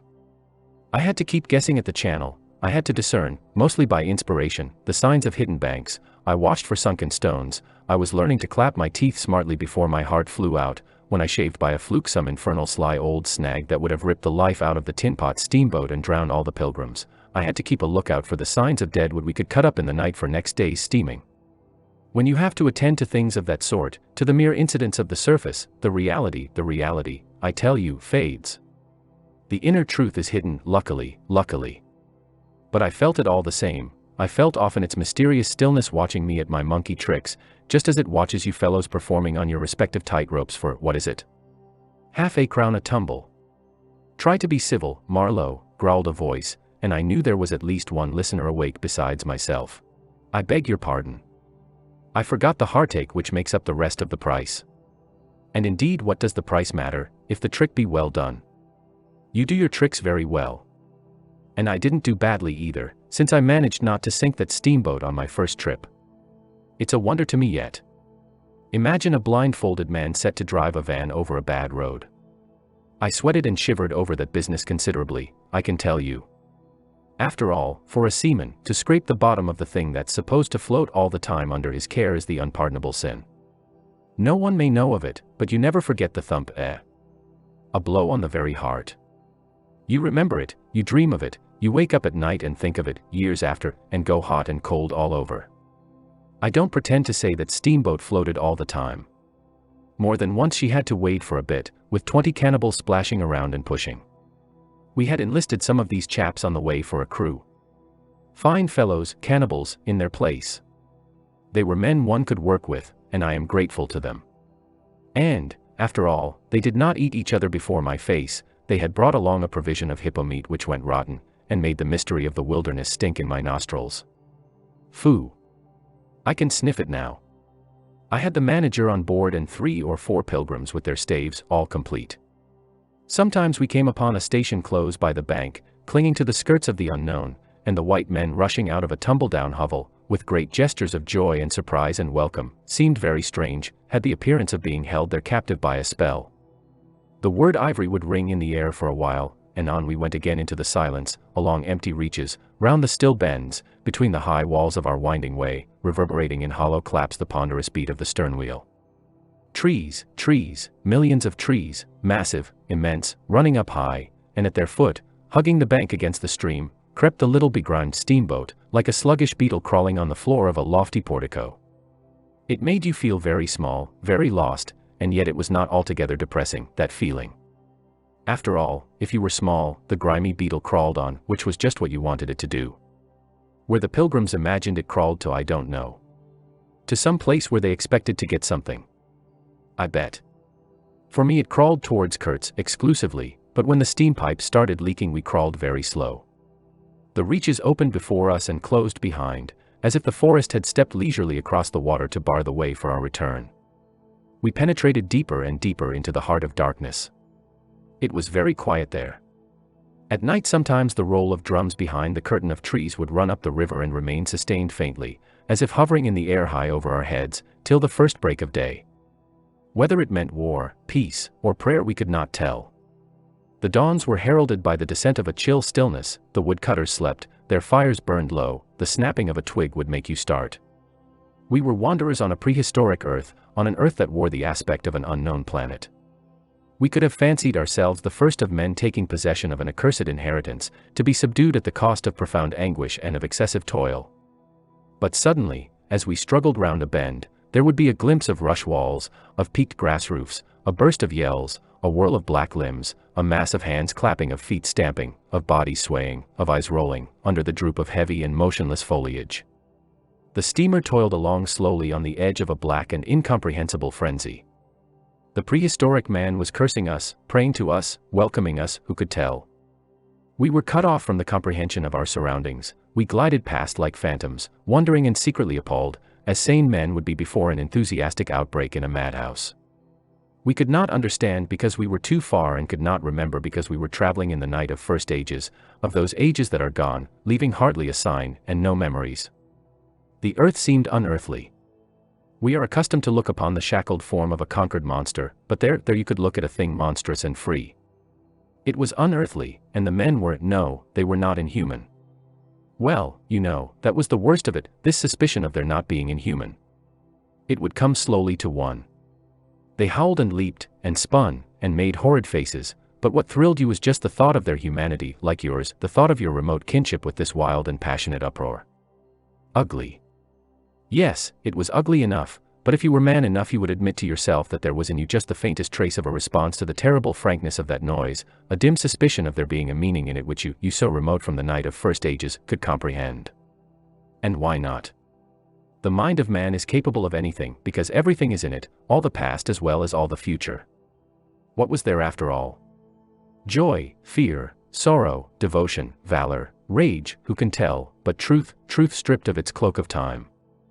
Let the fool gape and shudder, the man knows, and can look on without a wink. But he must at least be as much of a man as these on the shore. He must meet that truth with his own true stuff, with his own inborn strength. Principles won't do.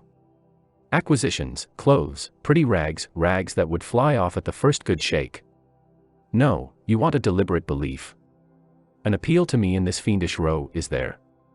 Very well, I hear, I admit, but I have a voice, too, and for good or evil mine is the speech that cannot be silenced. Of course, a fool, what with sheer fright and fine sentiments, is always safe. Who's that grunting? You wonder I didn't go ashore for a howl and a dance? Well, no, I didn't. Fine sentiments, you say? Fine sentiments, be hanged. I had no time. I had to mess about with white lead and strips of woolen blanket helping to put bandages on those leaky steam pipes, I tell you. I had to watch the steering, and circumvent those snags, and get the tin pot along by hook or by crook. There was surface truth enough in these things to save a wiser man. And between whiles I had to look after the savage who was fireman. He was an improved specimen, he could fire up a vertical boiler. He was there below me, and, upon my word, to look at him was as edifying as seeing a dog in a parody of breeches and a feather hat, walking on his hind legs. A few months of training had done for that really fine chap. He squinted at the steam gauge and at the water gauge with an evident effort of intrepidity, and he had filed teeth, too, the poor devil, and the wool of his pate shaved into queer patterns, and 3 ornamental scars on each of his cheeks. He ought to have been clapping his hands and stamping his feet on the bank, instead of which he was hard at work, a thrall to strange witchcraft, full of improving knowledge. He was useful because he had been instructed, and what he knew was this, that should the water in that transparent thing disappear, the evil spirit inside the boiler would get angry through the greatness of his thirst, and take a terrible vengeance. So he sweated and fired up and watched the glass fearfully, with an impromptu charm, made of rags, tied to his arm, and a piece of polished bone, as big as a watch, stuck flatways through his lower lip, while the wooded bank slipped past us slowly, the short noise was left behind, the interminable miles of silence, and we crept on, towards Kurtz.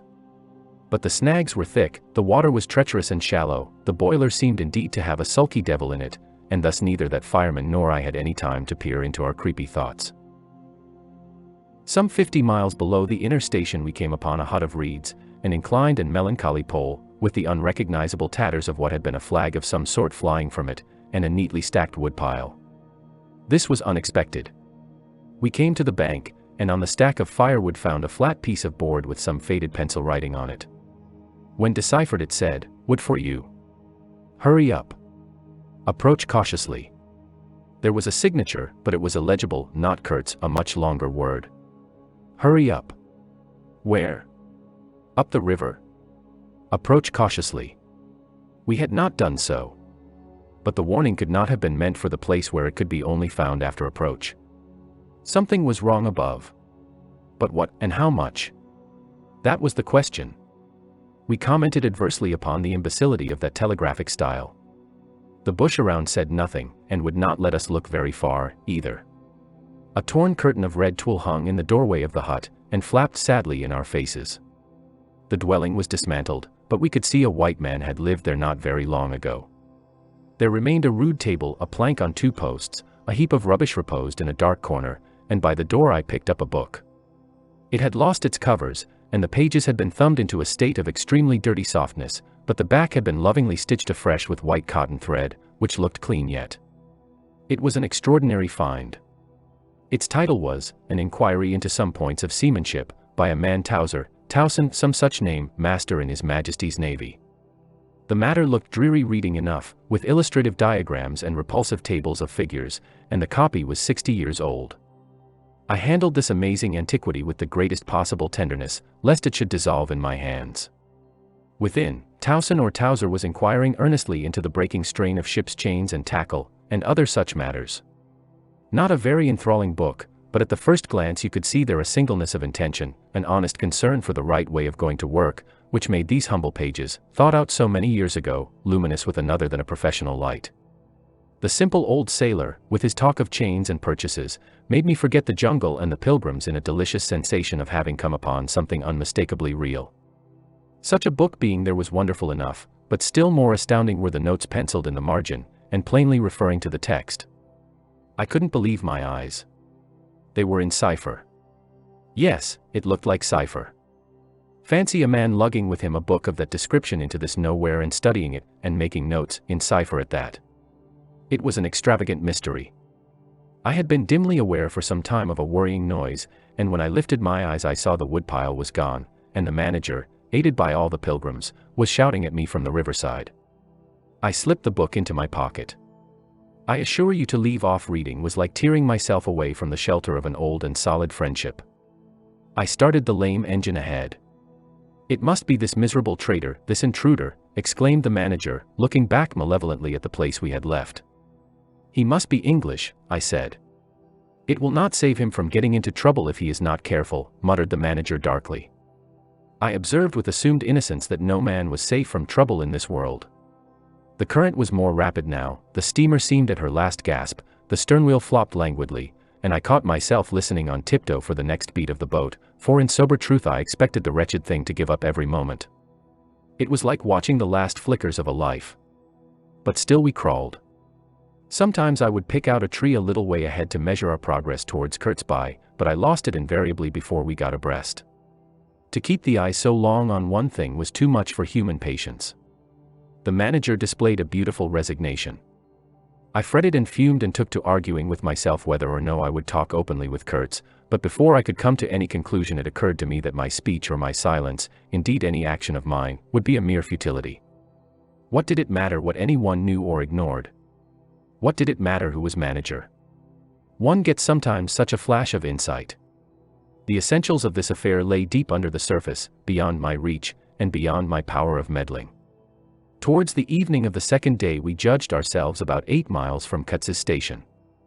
I wanted to push on, but the manager looked grave, and told me the navigation up there was so dangerous that it would be advisable, the sun being very low already, to wait where we were till next morning. Moreover, he pointed out that if the warning to approach cautiously were to be followed, we must approach in daylight, not at dusk or in the dark. This was sensible enough. 8 miles meant nearly 3 hours steaming for us, and I could also see suspicious ripples at the upper end of the reach. Nevertheless, I was annoyed beyond expression at the delay, and most unreasonably, too, since one night more could not matter much after so many months. As we had plenty of wood, and caution was the word, I brought up in the middle of the stream. The reach was narrow, straight, with high sides like a railway cutting. The dusk came gliding into it long before the sun had set. The current ran smooth and swift, but a dumb immobility sat on the banks. The living trees, lashed together by the creepers and every living bush of the undergrowth, might have been changed into stone, even to the slenderest twig, to the lightest leaf. It was not sleep, it seemed unnatural, like a state of trance. Not the faintest sound of any kind could be heard. You looked on amazed, and began to suspect yourself of being deaf, then the night came suddenly, and struck you blind as well. About 3 in the morning some large fish leaped, and the loud splash made me jump as though a gun had been fired. When the sun rose there was a white fog, very warm and clammy, and more blinding than the night. It did not shift or drive, it was just there, standing all round you like something solid. At 8 or 9, perhaps, it lifted as a shutter lifts. We had a glimpse of the towering multitude of trees, of the immense matted jungle, with the blazing little ball of the sun hanging over it, all perfectly still, and then the white shutter came down again, smoothly, as if sliding in greased grooves. I ordered the chain, which we had begun to heave in, to be paid out again. Before it stopped running with a muffled rattle, a cry, a very loud cry, as of infinite desolation, soared slowly in the opaque air. It ceased. A complaining clamor, modulated in savage discords, filled our ears. The sheer unexpectedness of it made my hair stir under my cap. I don't know how it struck the others. To me it seemed as though the mist itself had screamed, so suddenly, and apparently from all sides at once, did this tumultuous and mournful uproar arise. It culminated in a hurried outbreak of almost intolerably excessive shrieking, which stopped short, leaving us stiffened in a variety of silly attitudes, and obstinately listening to the nearly as appalling and excessive silence. Good God! What is the meaning? Stammered at my elbow one of the pilgrims, a little fat man, with sandy hair and red whiskers, who wore side-spring boots, and pink pajamas tucked into his socks. 2 others remained open-mouthed a while minute, then dashed into the little cabin, to rush out incontinently and stand darting scared glances, with Winchesters at ready in their hands. What we could see was just the steamer we were on, her outlines blurred as though she had been on the point of dissolving, and a misty strip of water, perhaps 2 feet broad, around her, and that was all. The rest of the world was nowhere, as far as our eyes and ears were concerned. Just nowhere. Gone, disappeared, swept off without leaving a whisper or a shadow behind. I went forward, and ordered the chain to be hauled in short, so as to be ready to trip the anchor and move the steamboat at once if necessary. "Will they attack?" whispered an odd voice. "We will be all butchered in this fog," murmured another. The faces twitched with the strain, the hands trembled slightly, the eyes forgot to wink. It was very curious to see the contrast of expressions of the white men and of the black fellows of our crew, who were as much strangers to that part of the river as we, though their homes were only 800 miles away. The whites, of course greatly discomposed, had besides a curious look of being painfully shocked by such an outrageous row. The others had an alert, naturally interested expression, but their faces were essentially quiet, even those of the 1 or 2 who grinned as they hauled at the chain. Several exchanged short, grunting phrases, which seemed to settle the matter to their satisfaction. Their headman, a young, broad-chested black, severely draped in dark blue fringed cloths, with fierce nostrils and his hair all done up artfully in oily ringlets, stood near me. "Aha!" I said, just for good fellowship's sake. "Catch, I am," he snapped, with a bloodshot widening of his eyes and a flash of sharp teeth. "Catch, I am. Give, I am to us." "To you, eh?" I asked, "What would you do with them?" "Eat, I am," he said curtly, and, leaning his elbow on the rail, looked out into the fog in a dignified and profoundly pensive attitude. I would no doubt have been properly horrified, had it not occurred to me that he and his chaps must be very hungry, that they must have been growing increasingly hungry for at least this month past. They had been engaged for 6 months. I don't think a single one of them had any clear idea of time, as we at the end of countless ages have. They still belonged to the beginnings of time, had no inherited experience to teach them as it were, and of course, as long as there was a piece of paper written over in accordance with some farcical law or other made down the river, it didn't enter anybody's head to trouble how they would live. Certainly they had brought with them some rotten hippo meat, which couldn't have lasted very long, anyway, even if the pilgrims hadn't, in the midst of a shocking hullabaloo, thrown a considerable quantity of it overboard. It looked like a high-handed proceeding, but it was really a case of legitimate self-defense. You can't breathe dead hippo waking, sleeping, and eating, and at the same time keep your precarious grip on existence. Besides that, they had given them every week 3 pieces of brass wire, each about 9 inches long, and the theory was they were to buy their provisions with that currency in riverside villages. You can see how that worked. There were either no villages, or the people were hostile, or the director, who like the rest of us fed out of tins, with an occasional old he-goat thrown in, didn't want to stop the steamer for some more or less recondite reason. So, unless they swallowed the wire itself, or made loops of it to snare the fishes with, I don't see what good their extravagant salary could be to them. I must say it was paid with a regularity worthy of a large and honorable trading company. For the rest, the only thing to eat, though it didn't look eatable in the least, I saw in their possession was a few lumps of some stuff like half-cooked dough, of a dirty lavender color, they kept wrapped in leaves, and now and then swallowed a piece of, but so small that it seemed done more for the looks of the thing than for any serious purpose of sustenance. Why in the name of all the gnawing devils of hunger they didn't go for us, they were 30 to 5, and have a good tuck-in for once, amazes me now when I think of it. They were big powerful men, with not much capacity to weigh the consequences, with courage, with strength, even yet, though their skins were no longer glossy and their muscles no longer hard. And I saw that something restraining, one of those human secrets that baffle probability, had come into play there. I looked at them with a swift quickening of interest, not because it occurred to me I might be eaten by them before very long, though I own to you that just then I perceived, in a new light, as it were, how unwholesome the pilgrims looked, and I hoped, yes, I positively hoped, that my aspect was not so, what shall I say, so unappetizing. A touch of fantastic vanity which fitted well with the dream sensation that pervaded all my days at that time. Perhaps I had a little fever, too. One can't live with one's finger everlastingly on one's pulse. I had often a little fever, or a little touch of other things, the playful paw-strokes of the wilderness, the preliminary trifling before the more serious onslaught which came in due course. Yes, I looked at them as you would on any human being, with a curiosity of their impulses, motives, capacities, weaknesses, when brought to the test of an inexorable physical necessity. Restraint. What possible restraint? Was it superstition, disgust, patience, fear, or some kind of primitive honor? No fear can stand up to hunger, no patience can wear it out, disgust simply does not exist where hunger is, and as to superstition, beliefs, and what you may call principles, they are less than chaff in a breeze. Don't you know the devilry of lingering starvation, its exasperating torment, its black thoughts, its somber and brooding ferocity? Well, I do. It takes a man all his inborn strength to fight hunger properly. It's really easier to face bereavement, dishonor, and the perdition of one's soul than this kind of prolonged hunger. Sad, but true. And these chaps, too, had no earthly reason for any kind of scruple. Restraint. I would just as soon have expected restraint from a hyena prowling amongst the corpses of a battlefield. But there was the fact facing me, the fact dazzling, to be seen, like the foam on the depths of the sea, like a ripple on an unfathomable enigma, a mystery greater, when I thought of it, than the curious, inexplicable note of desperate grief in the savage clamor that had swept by us on the river bank, behind the blind whiteness of the fog. Two pilgrims were quarreling in hurried whispers as to which bank. Left. No, no, how can you? Right, of course. It is very serious, said the manager's voice behind me. I would be desolated if anything should happen to Mr. Kurtz before we came up.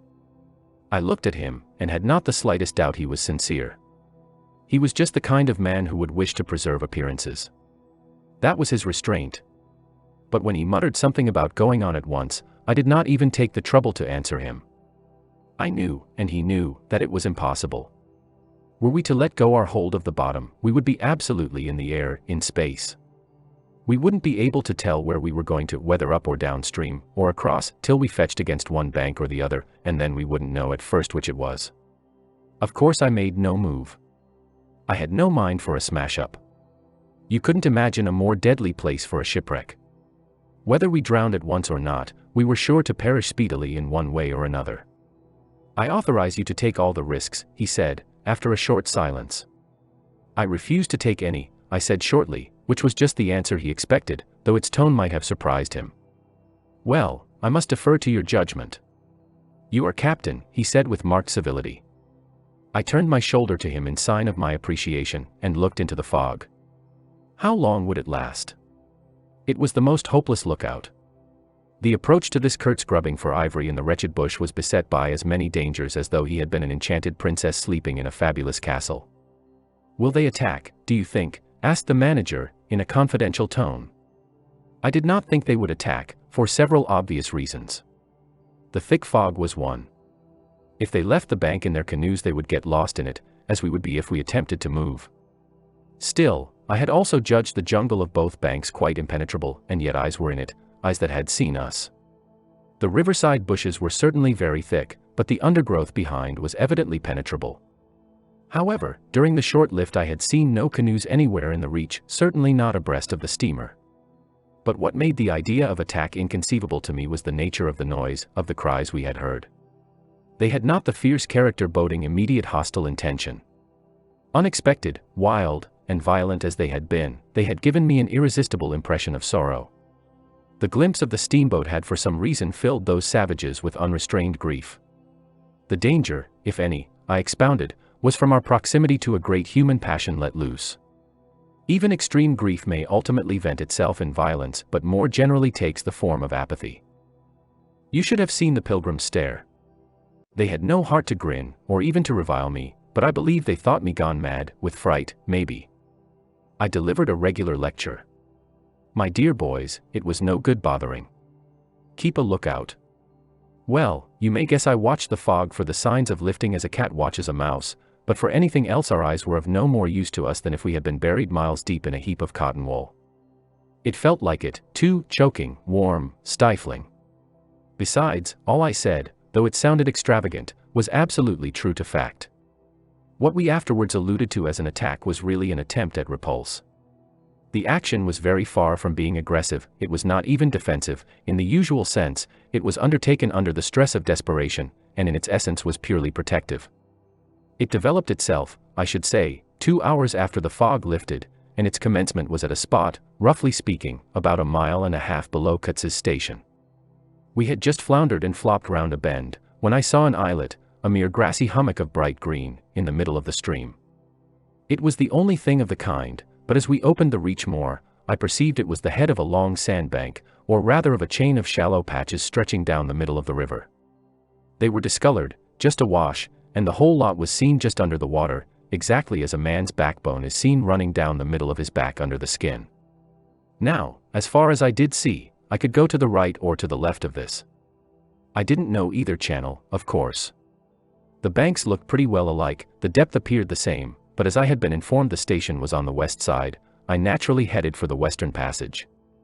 No sooner had we fairly entered it than I became aware it was much narrower than I had supposed. To the left of us there was the long uninterrupted shoal, and to the right a high, steep bank heavily overgrown with bushes.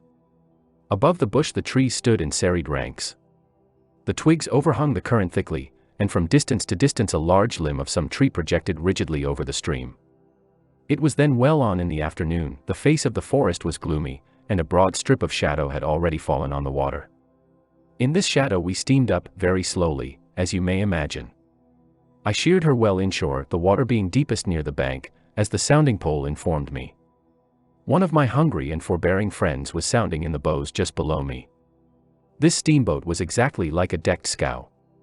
On the deck, there were 2 little teakwood houses, with doors and windows. The boiler was in the fore end, and the machinery right astern. Over the whole there was a light roof, supported on stanchions. The funnel projected through that roof, and in front of the funnel a small cabin built of light planks served for a pilot house. It contained a couch, 2 camp stools, a loaded Martini Henry leaning in one corner, a tiny table, and the steering wheel. It had a wide door in front and a broad shutter at each side. All these were always thrown open, of course. I spent my days perched up there on the extreme fore end of that roof, before the door. At night I slept, or tried to, on the couch. An athletic black belonging to some coast tribe and educated by my poor predecessor, was the helmsman. He sported a pair of brass earrings, wore a blue cloth wrapper from the waist to the ankles, and thought all the world of himself. He was the most unstable kind of fool I had ever seen. He steered with no end of a swagger while you were by, but if he lost sight of you, he became instantly the prey of an abject funk, and would let that cripple of a steamboat get the upper hand of him in a minute. I was looking down at the sounding pole, and feeling much annoyed to see it each try a little more of it stick out of that river, when I saw my poleman give up on the business suddenly, and stretch himself flat on the deck, without even taking the trouble to haul his pole in. He kept hold on it though, and it trailed in the water. At the same time the fireman, whom I could also see below me, sat down abruptly before his furnace and ducked his head. I was amazed. Then I had to look at the river mighty quick, because there was a snag in the fairway.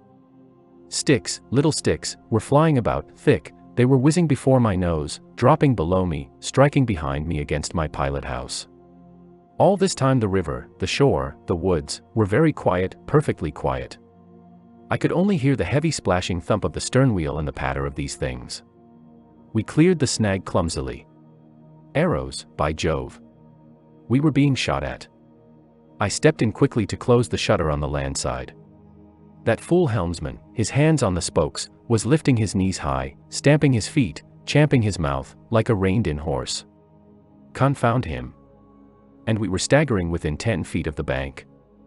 I had to lean right out to swing the heavy shutter, and I saw a face amongst the leaves on the level with my own, looking at me very fierce and steady, and then suddenly, as though a veil had been removed from my eyes, I made out, deep in the tangled gloom, naked breasts, arms, legs, glaring eyes. The bush was swarming with human limbs in movement, glistening of bronze color. The twigs shook, swayed, and rustled, the arrows flew out of them, and then the shutter came to. "Steer her straight," I said to the helmsman. He held his head rigid, face forward, but his eyes rolled. He kept on lifting and setting down his feet gently. His mouth foamed a little. "Keep quiet," I said in a fury. I might just as well have ordered a tree not to sway in the wind. I darted out. Below me there was a great scuffle of feet on the iron deck, confused exclamations. A voice screamed, "Can you turn back?" I caught sight of a V-shaped ripple on the water ahead. What? Another snag. A fusillade burst out under my feet. The pilgrims had opened with their Winchesters, and were simply squirting lead into that bush. A deuce of a lot of smoke came up and drove slowly forward. I swore at it. Now I couldn't see the ripple or the snag either. I stood in the doorway, peering, and the arrows came in swarms. They might have been poisoned, but they looked as though they wouldn't kill a cat. The bush began to howl. Our woodcutters raised a warlike whoop. The report of a rifle just at my back deafened me. I glanced over my shoulder, and the pilot house was yet full of noise and smoke when I made a dash at the wheel. The fool nigger had dropped everything to throw the shutter open and let off that Martini Henry. He stood before the wide opening, glaring, and I yelled at him to come back, while I straightened the sudden twist out of that steamboat. There was no room to turn even if I had wanted to. The snag was somewhere very near ahead in that confounded smoke. There was no time to lose, so I just crowded her into the bank, right into the bank, where I knew the water was deep. We tore slowly along the overhanging bushes in a whirl of broken twigs and flying leaves. The fusillade below stopped short, as I had foreseen it would when the squirts got empty. I threw my head back to a glinting whiz that traversed the pilot house, in at one shutter hole and out at the other. Looking past that mad helmsman, who was shaking the empty rifle and yelling at the shore, I saw vague forms of men running bent double, leaping, gliding, distinct, incomplete, evanescent. Something big appeared in the air before the shutter, the rifle went overboard, and the man stepped back swiftly, looked at me over his shoulder in an extraordinary, profound, familiar manner, and fell upon my feet. The side of his head hit the wheel twice, and the end of what appeared a long cane clattered round and knocked over a little camp stool. It looked as though after wrenching that thing from somebody ashore he had lost his balance in the effort. The thin smoke had blown away, we were clear of the snag, and looking ahead I could see that in another 100 yards or so I would be free to sheer off, away from the bank, but my feet felt so very warm and wet that I had to look down. The man had rolled on his back and stared straight up at me, both his hands clutched that cane. It was the shaft of a spear that, either thrown or lunged through the opening, had caught him in the side, just below the ribs. The blade had gone in out of sight. After making a frightful gash, my shoes were full, a pool of blood lay very still, gleaming dark red under the wheel, his eyes shone with an amazing luster. The fusillade burst out again. He looked at me anxiously, gripping the spear like something precious, with an air of being afraid I would try to take it away from him. I had to make an effort to free my eyes from his gaze and attend to the steering. With one hand I felt above my head for the line of the steam whistle, and jerked out screech after screech hurriedly. The tumult of angry and warlike yells was checked instantly, and then from the depths of the woods went out such a tremulous and prolonged wail of mournful fear and utter despair as may be imagined to follow the flight of the last hope from the earth. There was a great commotion in the bush, the shower of arrows stopped, a few dropping shots rang out sharply, then silence, in which the languid beat of the stern wheel came plainly to my ears. I put the helm hard a-starboard at the moment when the pilgrim in pink pajamas, very hot and agitated, appeared in the doorway. "The manager sends me," he began in an official tone, and stopped short. "Good God," he said, glaring at the wounded man. We two whites stood over him, and his lustrous and inquiring glance enveloped us both. I declare it looked as though he would presently put to us some questions in an understandable language, but he died without uttering a sound, without moving a limb, without twitching a muscle. Only in the very last moment, as though in response to some sign we could not see, to some whisper we could not hear, he frowned heavily, and that frown gave to his black death mask an inconceivably somber, brooding, and menacing expression. The luster of inquiring glance faded swiftly into vacant glassiness. "Can you steer?" I asked the agent eagerly. He looked very dubious, but I made a grab at his arm, and he understood at once I meant him to steer whether or no. To tell you the truth, I was morbidly anxious to change my shoes and socks. "He is dead," murmured the fellow, immensely impressed. "No doubt about it," said I, tugging like mad at the shoelaces. "And by the way, I suppose Mr. Kurtz is dead as well by this time." For the moment that was the dominant thought. There was a sense of extreme disappointment, as though I had found out I had been striving after something altogether without a substance. I couldn't have been more disgusted if I had traveled all this way for the sole purpose of talking with Mr. Kurtz. Talking with. I flung one shoe overboard, and became aware that that was exactly what I had been looking forward to, a talk with Kurtz. I made the strange discovery that I had never imagined him as doing, but as discoursing. I didn't say to myself, now I will never see him, or, now I will never shake him by the hand, but, now I will never hear him. The man presented himself as a voice. Not of course that I did not connect him with some sort of action. Hadn't I been told in all the tones of jealousy and admiration that he had collected, bartered, swindled, or stolen more ivory than all the other agents together? That was not the point. The point was in his being a gifted creature, and that of all his gifts the one that stood out preeminently, that carried with it a sense of real presence, was his ability to talk, his words, the gift of expression, the bewildering, the illuminating, the most exalted and the most contemptible, the pulsating stream of light, or the deceitful flow from the heart of an impenetrable darkness. The other shoe went flying unto the devil god of that river. I thought, by Jove. It's all over. We are too late, he has vanished, the gift has vanished, by means of some spear, arrow, or club. I will never hear that chap speak after all, and my sorrow had a startling extravagance of emotion, even such as I had noticed in the howling sorrow of these savages in the bush. I couldn't have felt more of lonely desolation somehow, had I been robbed of a belief or had missed my destiny in life. Why do you sigh in this beastly way, somebody? Absurd? Well, absurd. Good Lord. Mustn't a man ever, here, give me some tobacco?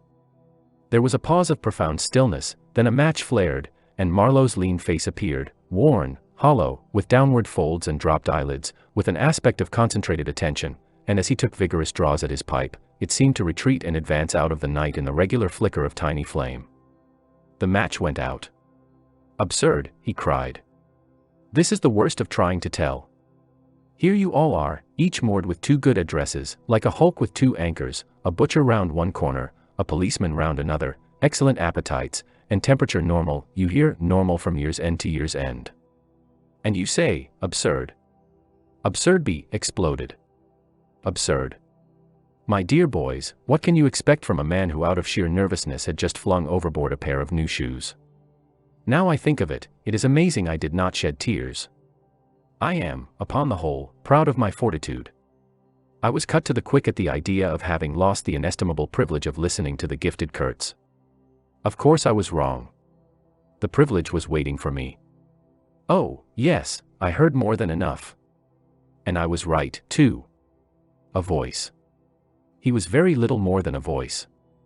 And I heard him, it, this voice, other voices, all of them were so little more than voices, and the memory of that time itself lingers around me, impalpable, like a dying vibration of one immense jabber, silly, atrocious, sordid, savage, or simply mean, without any kind of sense. Voices, voices, even the girl herself, now. He was silent for a long time.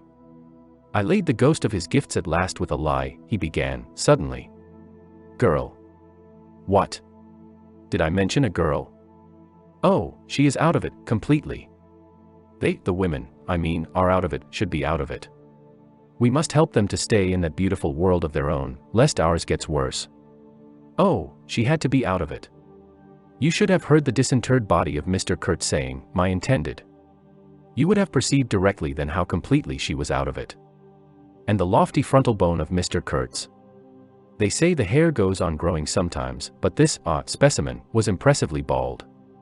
The wilderness had patted him on the head, and, behold, it was like a ball, an ivory ball, it had caressed him, and lo, he had withered, it had taken him, loved him, embraced him, got into his veins, consumed his flesh, and sealed his soul to its own by the inconceivable ceremonies of some devilish initiation.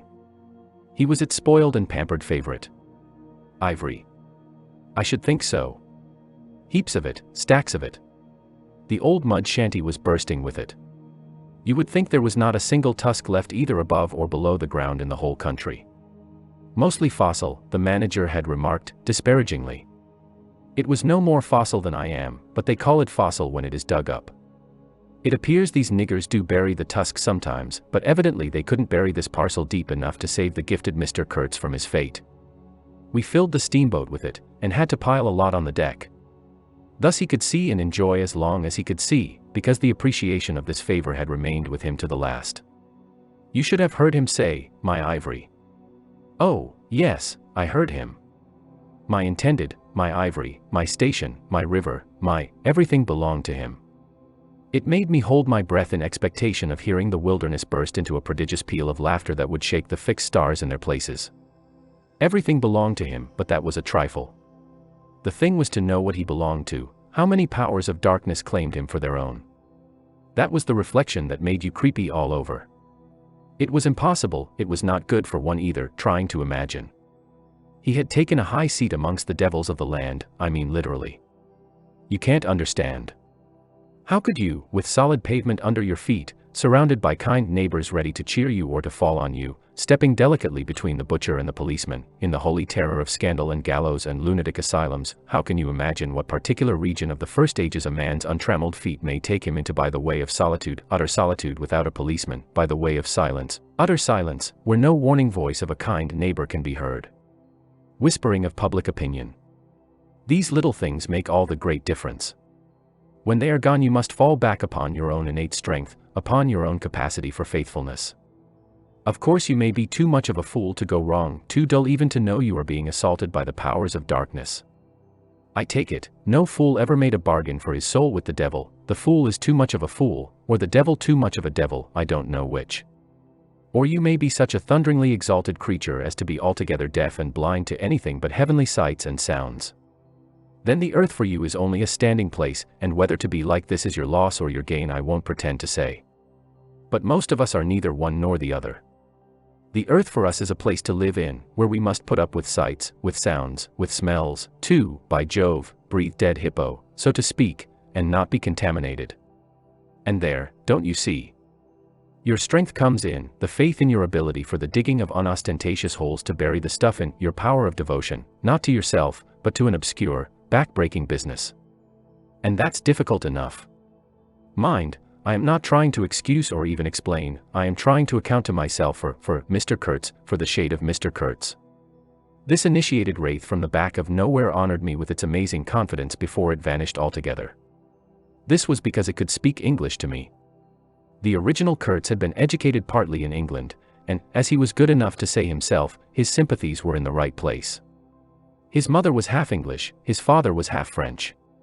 All Europe contributed to the making of Kurtz, and by I learned that, most appropriately, the International Society for the Suppression of Savage Customs had entrusted him with the making of a report, for its future guidance. And he had written it, too. I've seen it.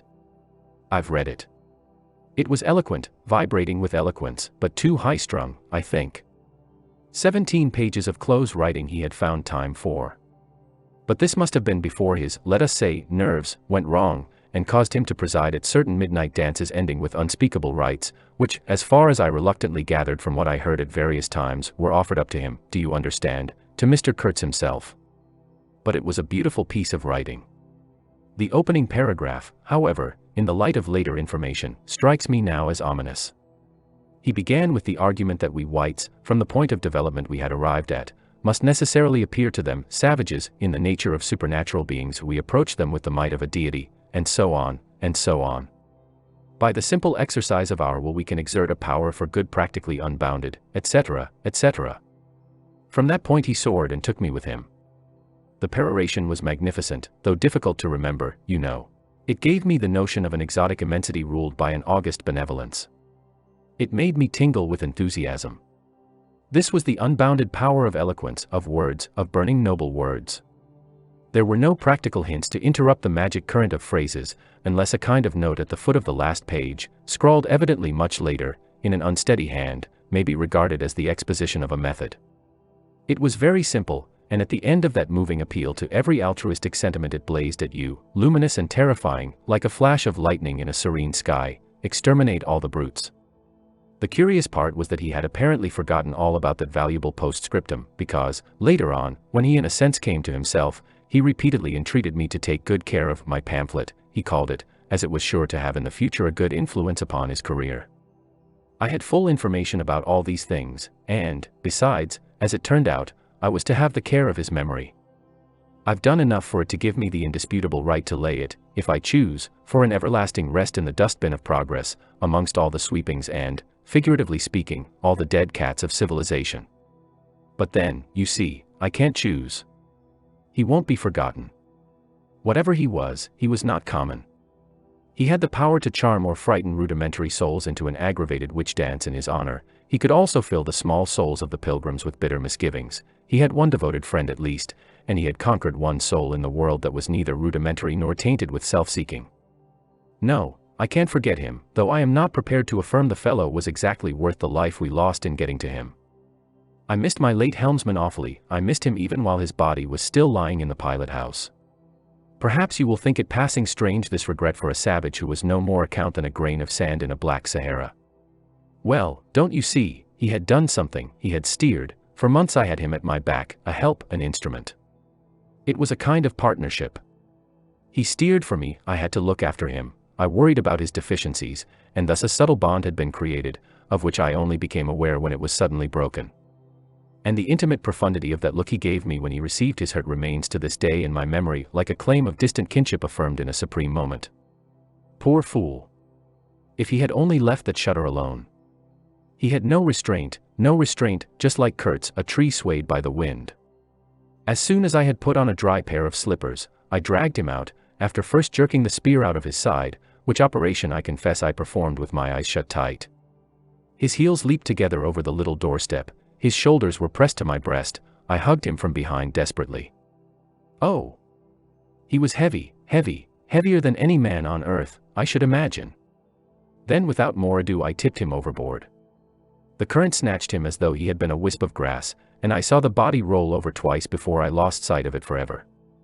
All the pilgrims and the manager were then congregated on the awning deck about the pilot house, chattering at each other like a flock of excited magpies, and there was a scandalized murmur at my heartless promptitude. What they wanted to keep that body hanging about for I can't guess. Embalm it, maybe. But I had also heard another, and a very ominous, murmur on the deck below. My friends the woodcutters were likewise scandalized, and with a better show of reason, though I admit that the reason itself was quite inadmissible. Oh, quite. I had made up my mind that if my late helmsman was to be eaten, the fishes alone should have him. He had been a very second-rate helmsman while alive, but now he was dead he might have become a first-class temptation, and possibly cause some startling trouble. Besides, I was anxious to take the wheel, the man in pink pajamas showing himself a hopeless duffer at the business. This I did directly the simple funeral was over. We were going half-speed, keeping right in the middle of the stream, and I listened to the talk about me. They had given up Kurtz, they had given up the station, Kurtz was dead, and the station had been burnt, and so on, and so on. The red-haired pilgrim was beside himself with the thought that at least this poor Kurtz had been properly avenged. Say! We must have made a glorious slaughter of them in the bush. Eh? What do you think? Say! He positively danced, the bloodthirsty little gingery beggar. And he had nearly fainted when he saw the wounded man. I could not help saying, you made a glorious lot of smoke, anyhow. I had seen, from the way the tops of the bushes rustled and flew, that almost all the shots had gone too high. You can't hit anything unless you take aim and fire from the shoulder, but these chaps fired from the hip with their eyes shut. The retreat, I maintained, and I was right, was caused by the screeching of the steam whistle. Upon this they forgot Kurtz, and began to howl at me with indignant protests. The manager stood by the wheel murmuring confidentially about the necessity of getting well away down the river before dark at all events, when I saw in the distance a clearing on the riverside and the outlines of some sort of building. What's this? I asked. He clapped his hands in wonder. The station, he cried. I edged in at once, still going half-speed. Through my glasses I saw the slope of a hill interspersed with rare trees and perfectly free from undergrowth. A long decaying building on the summit was half buried in the high grass, the large holes in the peaked roof gaped black from afar, the jungle and the woods made a background. There was no enclosure or fence of any kind, but there had been one apparently, for near the house half a dozen slim posts remained in a row, roughly trimmed, and with their upper ends ornamented with round carved balls. The rails, or whatever there had been between, had disappeared. Of course the forest surrounded all that. The riverbank was clear, and on the waterside I saw a white man under a hat like a cartwheel beckoning persistently with his whole arm. Examining the edge of the forest above and below, I was almost certain I could see movements, human forms gliding here and there. I steamed past prudently, then stopped the engines and let her drift down. The man on the shore began to shout, urging us to land. "We have been attacked," screamed the manager. I know. "It's all right," yelled back the other, as cheerful as you please. "Come along. It's all right. I am glad." His aspect reminded me of something I had seen, something funny I had seen somewhere. As I maneuvered to get alongside, I was asking myself, what does this fellow look like? Suddenly I got it. He looked like a harlequin. His clothes had been made of some stuff that was brown holland probably, but it was covered with patches all over, with bright patches, blue, red, and yellow, patches on the back, patches on the front, patches on elbows, on knees, colored binding around his jacket, scarlet edging at the bottom of his trousers, and the sunshine made him look extremely gay and wonderfully neat withal, because you could see how beautifully all this patching had been done. A beardless, boyish face, very fair, no features to speak of, nose peeling, little blue eyes, smiles and frowns chasing each other over that open countenance like sunshine and shadow on a windswept plain. "Look out, Captain," he cried, "there's a snag lodged in here last night." "What? Another snag?" I confess I swore shamefully. I had nearly holed my cripple, to finish off that charming trip. The harlequin on the bank turned his little pug nose up to me. "You English?" he asked, all smiles. "Are you?" I shouted from the wheel. The smiles vanished, and he shook his head as if sorry for my disappointment. Then he brightened up. "Never mind," he cried encouragingly. "Are we in time?" I asked. "He is up there," he replied, with a toss of the head up the hill, and becoming gloomy all of a sudden. His face was like the autumn sky, overcast one moment and bright the next. When the manager, escorted by the pilgrims, all of them armed to the teeth, had gone to the house, this chap came on board. "I say, I don't like this. These natives are in the bush," I said. He assured me earnestly it was all right. "They are simple people," he added. "Well, I am glad you came. It took me all my time to keep them off." "But you said it was all right," I cried. "Oh, they meant no harm," he said, and as I stared he corrected himself, "Not exactly." Then vivaciously, "My faith, your pilot house wants a clean-up." In the next breath he advised me to keep enough steam on the boiler to blow the whistle in case of any trouble. "One good screech will do more for you than all your rifles." "They are simple people," he repeated. He rattled away at such a rate he quite overwhelmed me. He seemed to be trying to make up for lots of silence, and actually hinted, laughing, that such was the case. "Don't you talk with Mr. Kurtz?" I said. "You don't talk with that man, you listen to him," he exclaimed with severe exultation. But now, he waved his arm, and in the twinkling of an eye was in the uttermost depths of despondency.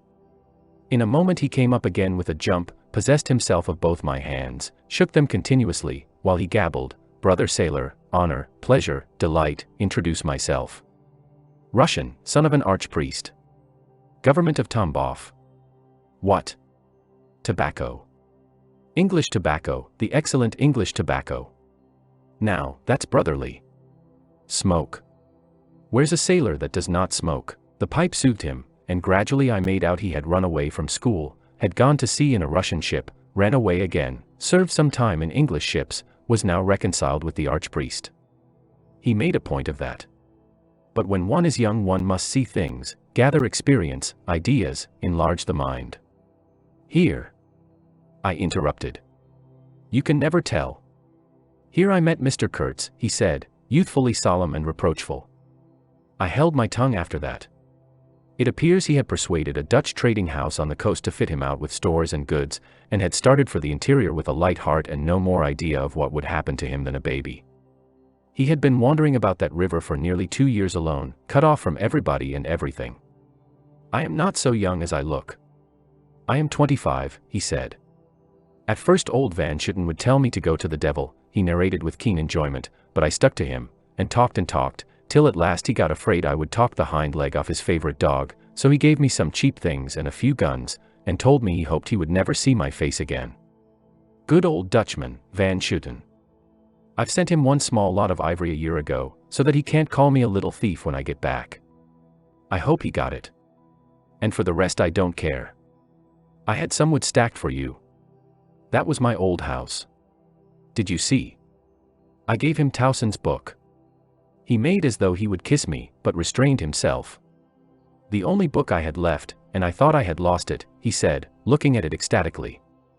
So many accidents happen to a man going about alone, you know. Canoes get upset sometimes, and sometimes you've got to clear out so quick when the people get angry. He thumbed the pages. You made notes in Russian? I asked. He nodded. I thought they were written in cipher, I said. He laughed, then became serious. I had lots of trouble to keep these people off, he said. Did they want to kill you? I asked. Oh, no, he cried, and checked himself. Why did they attack us? I pursued. He hesitated, then said shamefacedly, they don't want him to go. Don't they? I said curiously. He nodded a nod full of mystery and wisdom. I tell you, he cried, this man has enlarged my mind. He opened his arms wide, staring at me with his little blue eyes that were perfectly round. Part 3. I looked at him, lost in astonishment. There he was before me, in motley, as though he had absconded from a troupe of mimes, enthusiastic, fabulous. His very existence was improbable, inexplicable, and altogether bewildering. He was an insoluble problem. It was inconceivable how he had existed, how he had succeeded in getting so far, how he had managed to remain, why he did not instantly disappear. I went a little farther, he said, then still a little farther, till I had gone so far that I don't know how I'll ever get back. Never mind. Plenty time. I can manage. You take Kurtz away quick, quick, I tell you. The glamour of youth enveloped his party-colored rags, his destitution, his loneliness, the essential desolation of his futile wanderings. For months, for years, his life hadn't been worth a day's purchase, and there he was gallantly, thoughtlessly alive, to all appearances indestructible solely by the virtue of his few years and of his unreflecting audacity. I was seduced into something like admiration, like envy. Glamour urged him on, glamour kept him unscathed. He surely wanted nothing from the wilderness but space to breathe in and to push on through. His need was to exist, and to move onwards at the greatest possible risk, and with a maximum of privation. If the absolutely pure, uncalculating, unpractical spirit of adventure had ever ruled a human being, it ruled this bepatched youth. I almost envied him the possession of this modest and clear flame. It seemed to have consumed all thought of self so completely, that even while he was talking to you, you forgot that it was he, the man before your eyes, who had gone through these things. I did not envy him his devotion to Kurtz, though. He had not meditated over it. It came to him, and he accepted it with a sort of eager fatalism. I must say that to me it appeared about the most dangerous thing in every way he had come upon so far. They had come together unavoidably, like two ships becalmed near each other, and lay rubbing sides at last.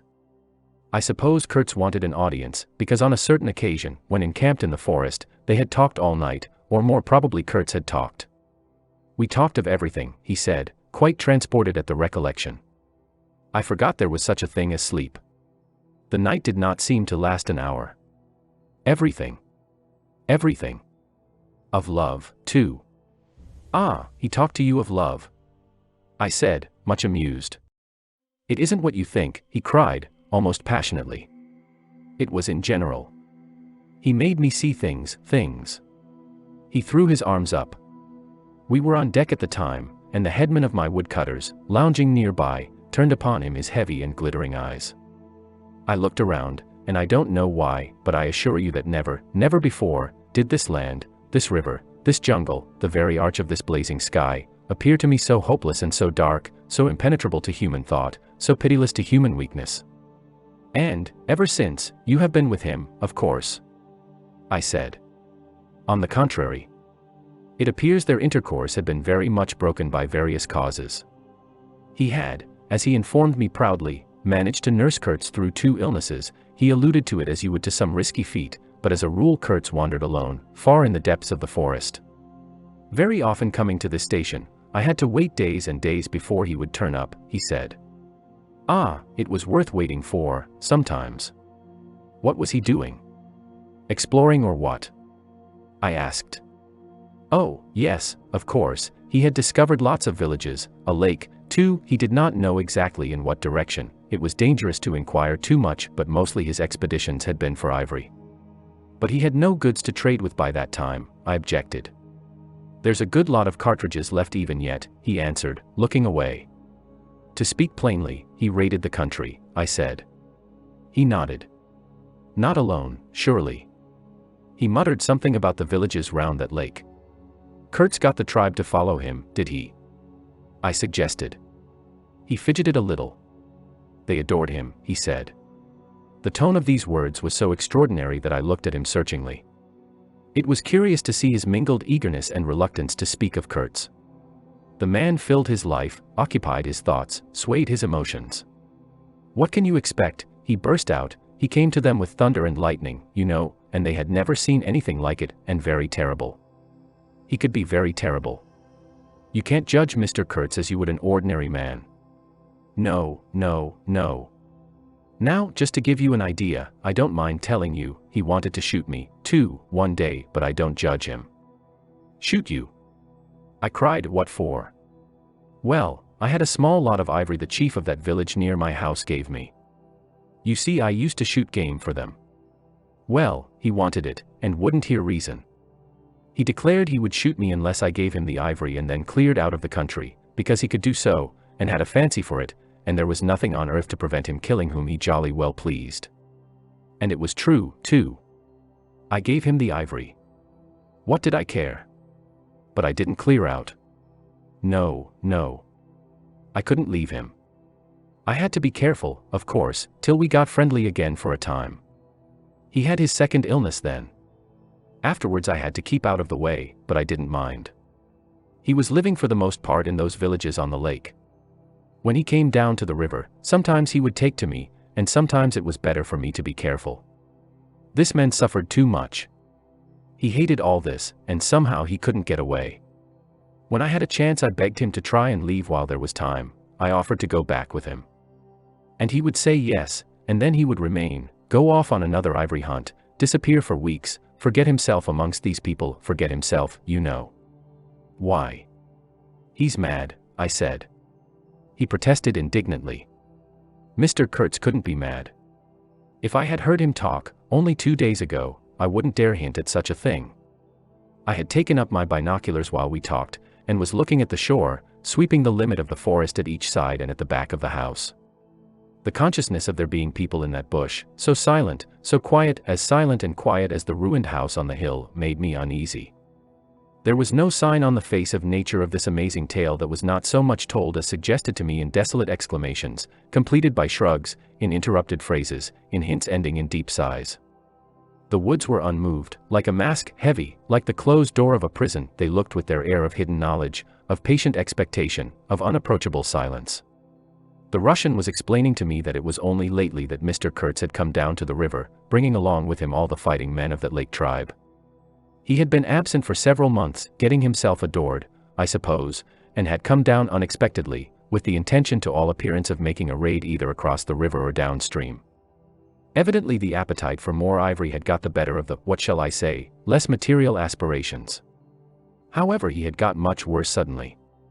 I heard he was lying helpless, and so I came up, took my chance, said the Russian. Oh, he is bad, very bad.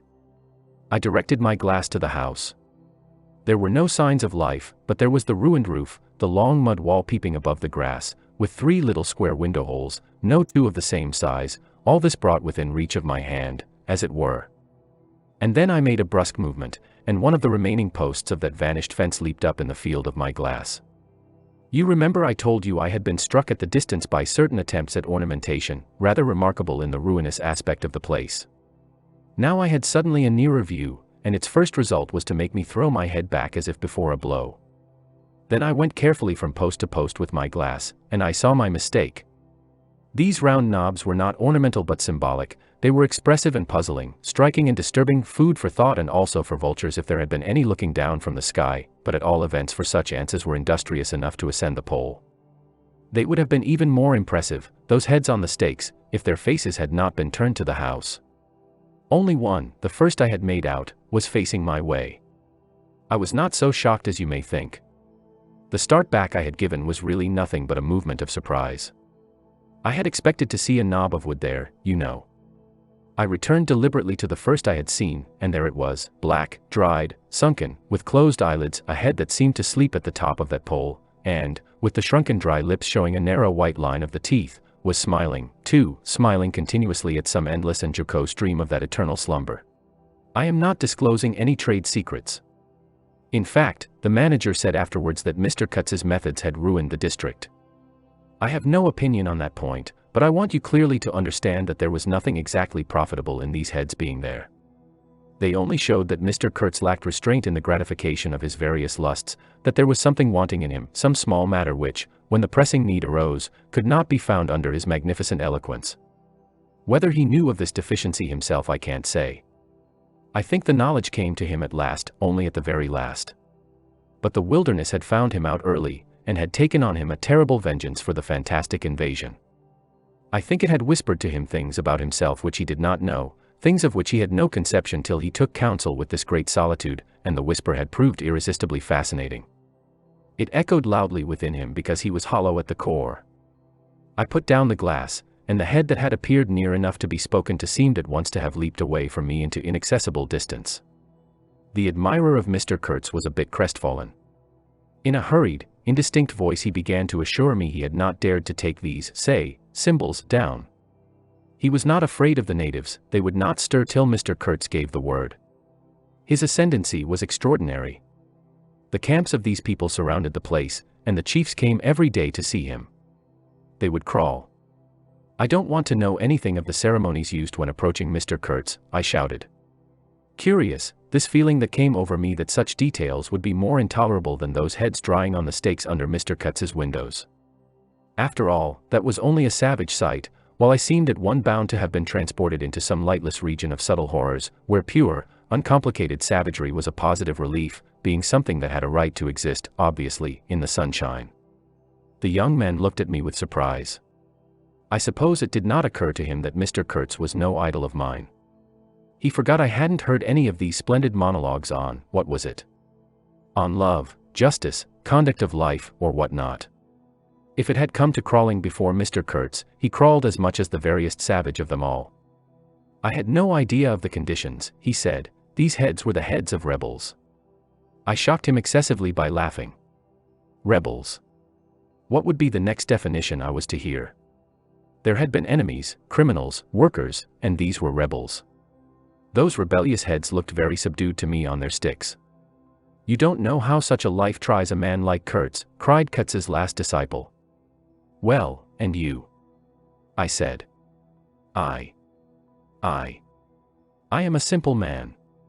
I have no great thoughts. I want nothing from anybody. How can you compare me to? His feelings were too much for speech, and suddenly he broke down. I don't understand, he groaned. I've been doing my best to keep him alive, and that's enough. I had no hand in all this. I have no abilities. There hasn't been a drop of medicine or a mouthful of invalid food for months here. He was shamefully abandoned. A man like this, with such ideas. Shamefully. Shamefully. I haven't slept for the last 10 nights. His voice lost itself in the calm of the evening. The long shadows of the forest had slipped downhill while we talked, had gone far beyond the ruined hovel, beyond the symbolic row of stakes. All this was in the gloom, while we down there were yet in the sunshine, and the stretch of the river abreast of the clearing glittered in a still and dazzling splendor, with a murky and overshadowed bend above and below. Not a living soul was seen on the shore. The bushes did not rustle. Suddenly round the corner of the house a group of men appeared, as though they had come up from the ground. They waded waist-deep in the grass, in a compact body, bearing an improvised stretcher in their midst.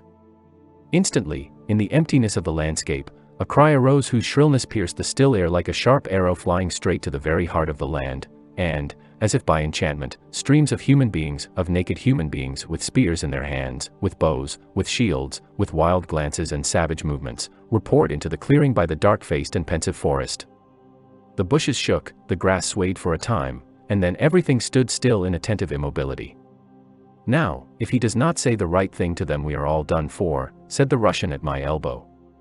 The knot of men with the stretcher had stopped, too, halfway to the steamer, as if petrified. I saw the man on the stretcher sit up, lank and with an uplifted arm, above the shoulders of the bearers. Let us hope that the man who can talk so well of love in general will find some particular reason to spare us this time, I said. I resented bitterly the absurd danger of our situation, as if to be at the mercy of that atrocious phantom had been a dishonoring necessity. I could not hear a sound, but through my glasses I saw the thin arm extended commandingly, the lower jaw moving, the eyes of that apparition shining darkly far in its bony head that nodded with grotesque jerks. Kurtz, that means short in German, don't it? Well, the name was as true as everything else in his life and death. He looked at least 7 feet long. His covering had fallen off, and his body emerged from it pitiful and appalling as from a winding sheet. I could see the cage of his ribs all astir, the bones of his arm waving. It was as though an animated image of death carved out of old ivory had been shaking its hand with menaces at a motionless crowd of men made of dark and glittering bronze. I saw him open his mouth wide. It gave him a weirdly voracious aspect, as though he had wanted to swallow all the air, all the earth, all the men before him. A deep voice reached me faintly. He must have been shouting. He fell back suddenly. The stretcher shook as the bearers staggered forward again, and almost at the same time I noticed that the crowd of savages was vanishing without any perceptible movement of retreat, as if the forest that had ejected these beings so suddenly had drawn them in again as the breath is drawn in a long aspiration. Some of the pilgrims behind the stretcher carried his arms, 2 shotguns, a heavy rifle, and a light revolver carbine, the thunderbolts of that pitiful Jupiter. The manager bent over him murmuring as he walked beside his head. They laid him down in one of the little cabins, just a room for a bed place and a camp stool or 2, you know. We had brought his belated correspondence, and a lot of torn envelopes and open letters littered his bed. His hand roamed feebly amongst these papers. I was struck by the fire of his eyes and the composed languor of his expression. It was not so much the exhaustion of disease. He did not seem in pain. This shadow looked satiated and calm, as though for the moment it had had its fill of all the emotions. He rustled one of the letters, and looking straight in my face said, "I am glad. Somebody had been writing to him about me." These special recommendations were turning up again. The volume of tone he emitted without effort, almost without the trouble of moving his lips, amazed me.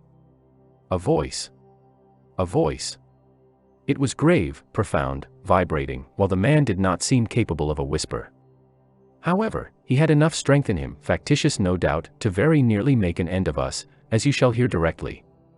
The manager appeared silently in the doorway. I stepped out at once and he drew the curtain after me. The Russian, eyed curiously by the pilgrims, was staring at the shore. I followed the direction of his glance. Dark human shapes could be made out in the distance, flitting indistinctly against the gloomy border of the forest, and near the river 2 bronze figures, leaning on tall spears, stood in the sunlight under fantastic headdresses of spotted skins, warlike and still in statuesque repose. And from right to left along the lighted shore moved a wild and gorgeous apparition of a woman. She walked with measured steps, draped in striped and fringed cloths, treading the earth proudly, with a slight jingle and flash of barbarous ornaments.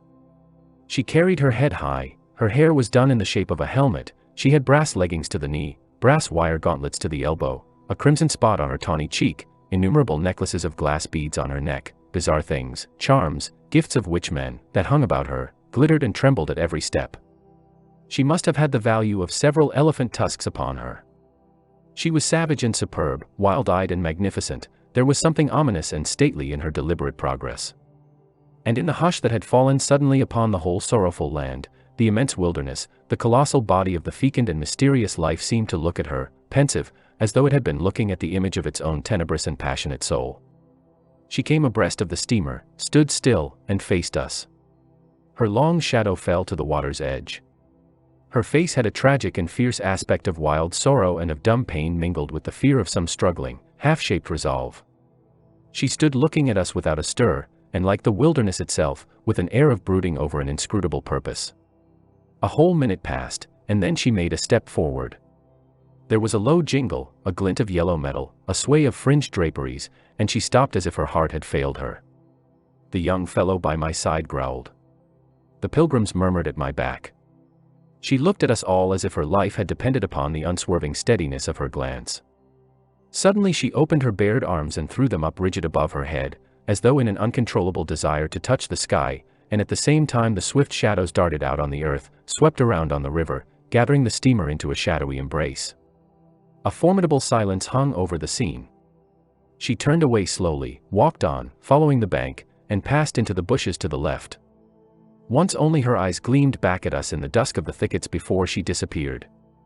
If she had offered to come aboard, I really think I would have tried to shoot her, said the man of patches, nervously. I have been risking my life every day for the last fortnight to keep her out of the house. She got in one day and kicked up a row about those miserable rags I picked up in the storeroom to mend my clothes with. I wasn't decent. At least it must have been that, for she talked like a fury to Kurtz for an hour, pointing at me now and then. I don't understand the dialect of this tribe. Luckily for me, I fancy Kurtz felt too ill that day to care, or there would have been mischief. I don't understand. No, it's too much for me. Ah, well, it's all over now. At this moment I heard Kurtz's deep voice behind the curtain. Save me, save the ivory, you mean? Don't tell me. Save me.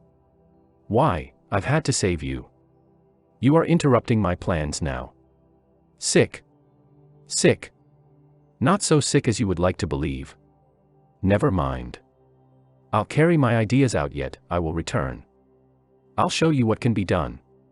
You with your little peddling notions, you are interfering with me. I will return. The manager came out. He did me the honor to take me under the arm and lead me aside. He is very low, he said. He considered it necessary to sigh, but neglected to be consistently sorrowful. We have done all we could for him, haven't we? But there is no disguising the fact, Mr. Kurtz has done more harm than good to the company. He did not see the time was not ripe for vigorous action. Cautiously, that's my principle. We must be cautious yet. The district is closed to us for a time. Deplorable. Upon the whole, the trade will suffer.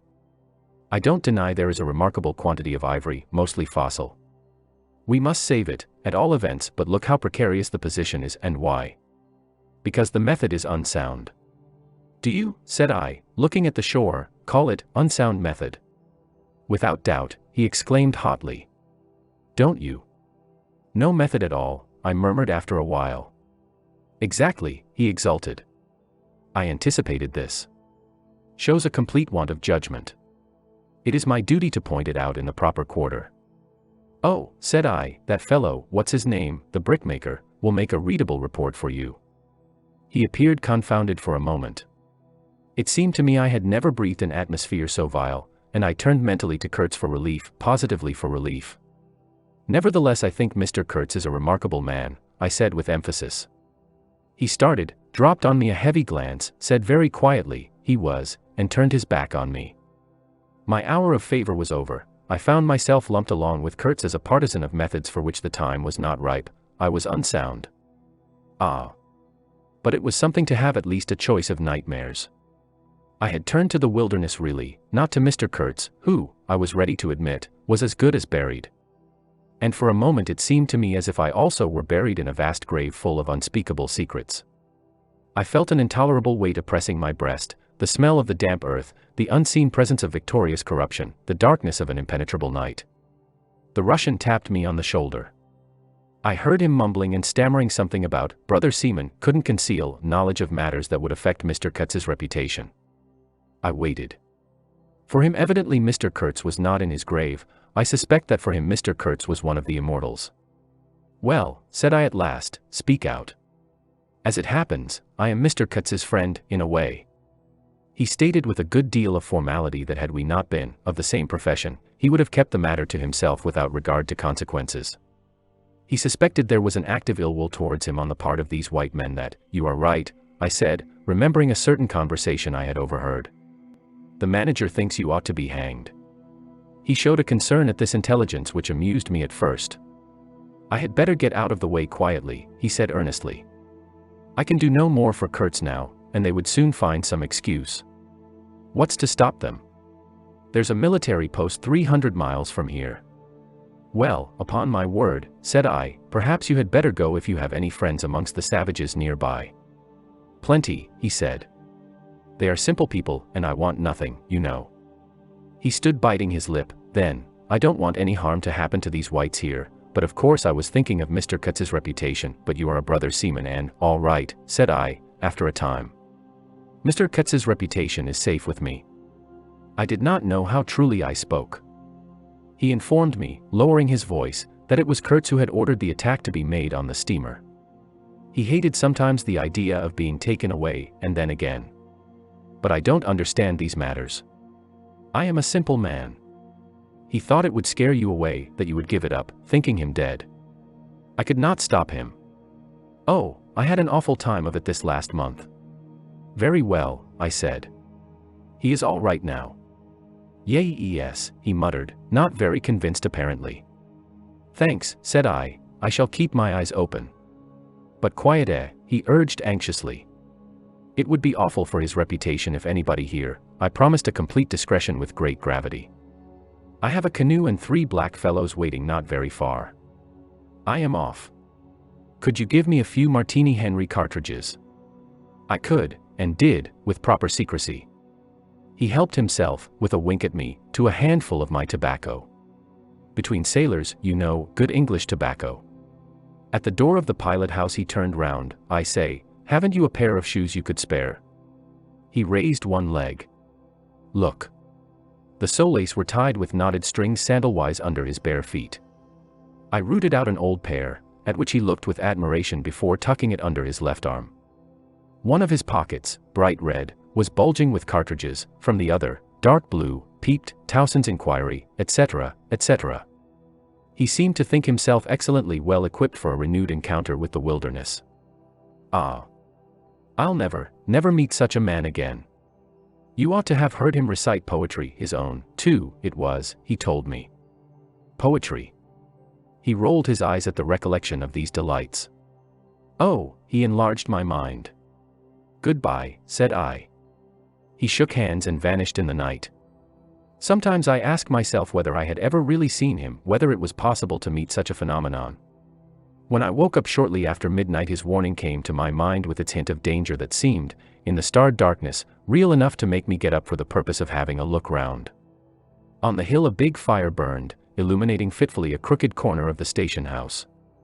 One of the agents, with a picket of a few of our blacks, armed for the purpose, was keeping guard over the ivory, but deep within the forest, red gleams that wavered, that seemed to sink and rise from the ground amongst confused columnar shapes of intense blackness, showed the exact position of the camp where Mr. Kurtz's adorers were keeping their uneasy vigil. The monotonous beating of a big drum filled the air with muffled shocks and a lingering vibration. A steady droning sound of many men chanting each to himself some weird incantation came out from the black, flat wall of the woods as the humming of bees comes out of a hive, and had a strange narcotic effect upon my half-awake senses. I believe I dozed off leaning over the rail, till an abrupt burst of yells, an overwhelming outbreak of a pent-up and mysterious frenzy, woke me up in a bewildered wonder. It was cut short all at once, and the low droning went on with an effect of audible and soothing silence. I glanced casually into the little cabin. A light was burning within, but Mr. Kurtz was not there. I think I would have raised an outcry if I had believed my eyes. But I didn't believe them at first, the thing seemed so impossible. The fact is, I was completely unnerved by a sheer blank fright, pure abstract terror, unconnected with any distinct shape of physical danger. What made this emotion so overpowering was, how shall I define it, the moral shock I received, as if something altogether monstrous, intolerable to thought and odious to the soul, had been thrust upon me unexpectedly. This lasted, of course, the merest fraction of a second, and then the usual sense of commonplace, deadly danger, the possibility of a sudden onslaught and massacre, or something of the kind, which I saw impending, was positively welcome and composing. It pacified me, in fact, so much that I did not raise an alarm. There was an agent buttoned up inside an ulster and sleeping on a chair on deck within 3 feet of me. The yells had not awakened him, he snored very slightly. I left him to his slumbers and leaped ashore. I did not betray Mr. Kurtz, it was ordered I should never betray him, it was written I should be loyal to the nightmare of my choice. I was anxious to deal with this shadow by myself alone, and to this day I don't know why I was so jealous of sharing with anyone the peculiar blackness of that experience. As soon as I got on the bank I saw a broad trail through the grass. I remember the exultation with which I said to myself, he can't walk, he is crawling on all fours, I've got him. The grass was wet with dew. I strode rapidly with clenched fists. I fancy I had some vague notion of falling upon him and giving him a drubbing. I don't know. I had some imbecile thoughts. The knitting old woman with the cat obtruded herself upon my memory as a most improper person to be sitting at the other end of such an affair. I saw a row of pilgrims squirting lead in the air out of Winchesters held to the hip. I thought I would never get back to the steamer, and imagined myself living alone and unarmed in the woods to an advanced age. Such silly things, you know. And I remember I confounded the beat of the drum with the beating of my heart, and was pleased at its calm regularity. I kept to the track though, then stopped to listen. The night was very clear, a dark blue space, sparkling with dew and starlight, in which black things stood very still. I thought I could see a kind of motion ahead of me. I was strangely cocksure of everything that night. I actually left the track and ran in a wide semicircle, I verily believe chuckling to myself, so as to get in front of that stir, of that motion I had seen, if indeed I had seen anything. I was circumventing Kurtz as though it had been a boyish game. I came upon him, and, if he had not heard me coming, I would have fallen over him, too, but he got up in time. He rose, unsteady, long, pale, indistinct, like a vapor exhaled by the earth, and swayed slightly, misty and silent before me, while at my back the fires loomed between the trees, and the murmur of many voices issued from the forest. I had cut him off cleverly, but when actually confronting him I seemed to come to my senses. I saw the danger in its right proportion. It was by no means over yet. Suppose he began to shout. Though he could hardly stand, there was still plenty of vigor in his voice.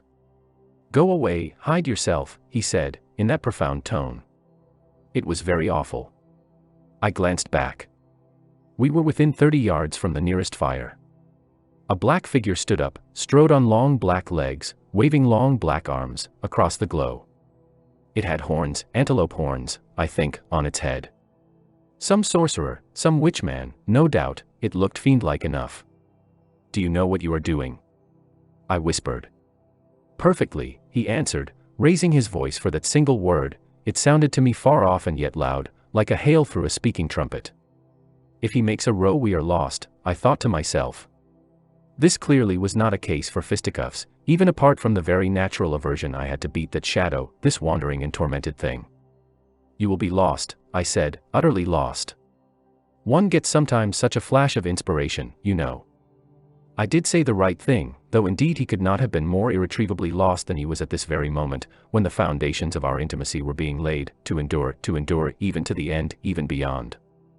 "I had immense plans," he muttered irresolutely. "Yes," said I, "but if you try to shout I'll smash your head with." There was not a stick or a stone near.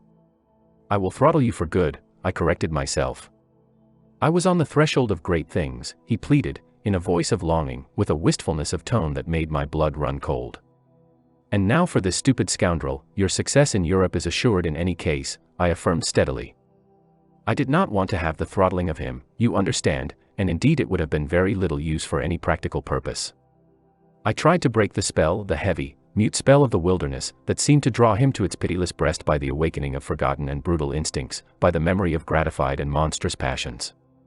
This alone, I was convinced, had driven him out to the edge of the forest, to the bush, towards the gleam of fires, the throb of drums, the drone of weird incantations. This alone had beguiled his unlawful soul beyond the bounds of permitted aspirations. And, don't you see, the terror of the position was not in being knocked on the head, though I had a very lively sense of the danger, too, but in this, that I had to deal with a being to whom I could not appeal in the name of anything high or low. I had, even like the niggers, to invoke him, himself, his own exalted and incredible degradation. There was nothing either above or below him, and I knew it. He had kicked himself loose of the earth. Confound the man. He had kicked the very earth to pieces. He was alone, and I before him did not know whether I stood on the ground or floated in the air. I've been telling you what we said, repeating the phrases we pronounced, but what's the good? They were common everyday words, the familiar, vague sounds exchanged on every waking day of life. But what of that? They had behind them, to my mind, the terrific suggestiveness of words heard in dreams, of phrases spoken in nightmares. Soul. If anybody ever struggled with a soul, I am the man. And I wasn't arguing with a lunatic either. Believe me or not, his intelligence was perfectly clear, concentrated, it is true, upon himself with horrible intensity, yet clear, and therein was my only chance, barring, of course, the killing him there and then, which wasn't so good, on account of unavoidable noise. But his soul was mad. Being alone in the wilderness, it had looked within itself, and, by heavens, I tell you, it had gone mad. I had, for my sins, I suppose, to go through the ordeal of looking into it myself. No eloquence could have been so withering to one's belief in mankind as his final burst of sincerity. He struggled with himself, too.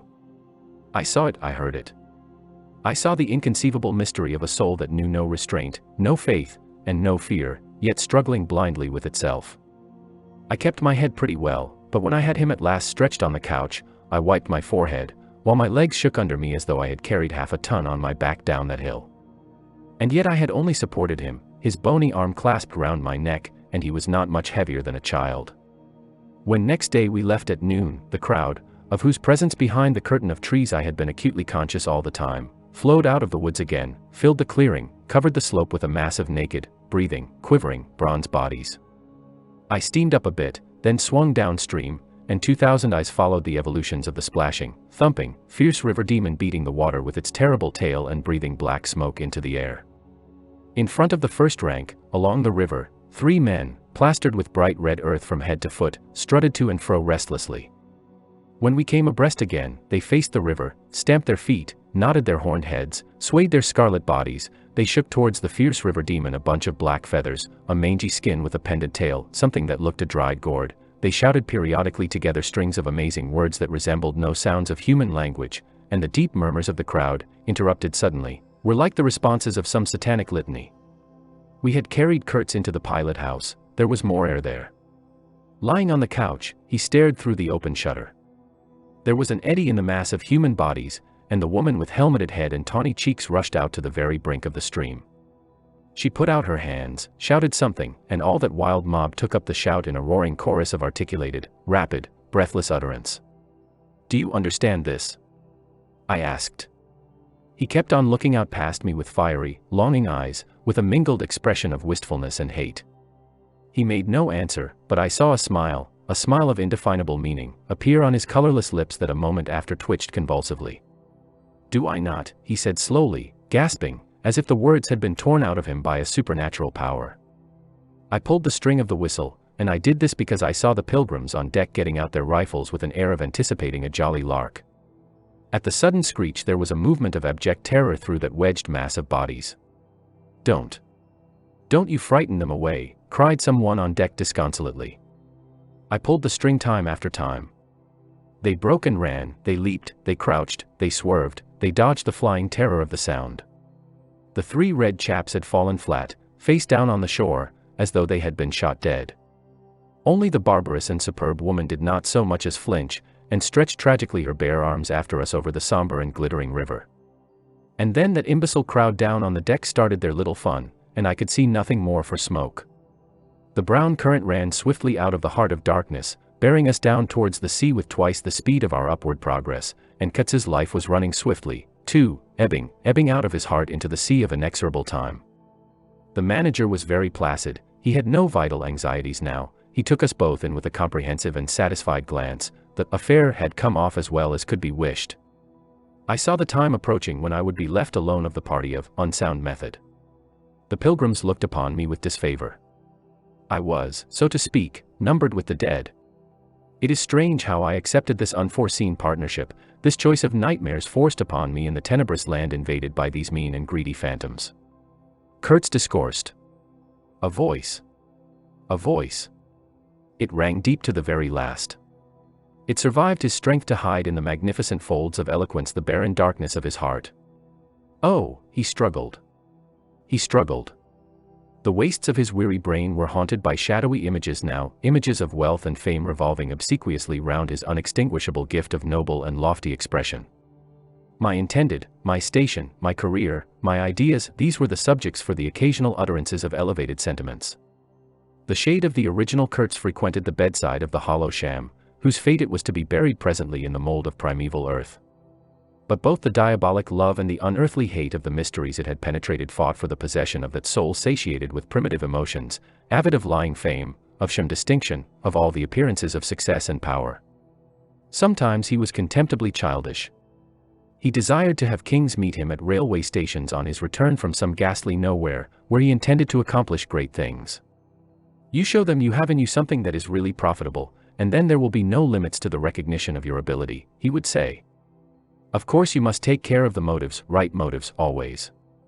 The long reaches that were like one and the same reach, monotonous bends that were exactly alike, slipped past the steamer with their multitude of secular trees looking patiently after this grimy fragment of another world, the forerunner of change, of conquest, of trade, of massacres, of blessings. I looked ahead, piloting. Close the shutter, said Kurtz suddenly one day, I can't bear to look at this. I did so. There was a silence. Oh, but I will wring your heart yet, he cried at the invisible wilderness. We broke down, as I had expected, and had to lie up for repairs at the head of an island. This delay was the first thing that shook Kurtz's confidence. One morning he gave me a packet of papers and a photograph, the lot tied together with a shoestring. Keep this for me, he said. This noxious fool, meaning the manager, is capable of prying into my boxes when I am not looking. In the afternoon I saw him. He was lying on his back with closed eyes, and I withdrew quietly, but I heard him mutter, live rightly, die, die. I listened. There was nothing more.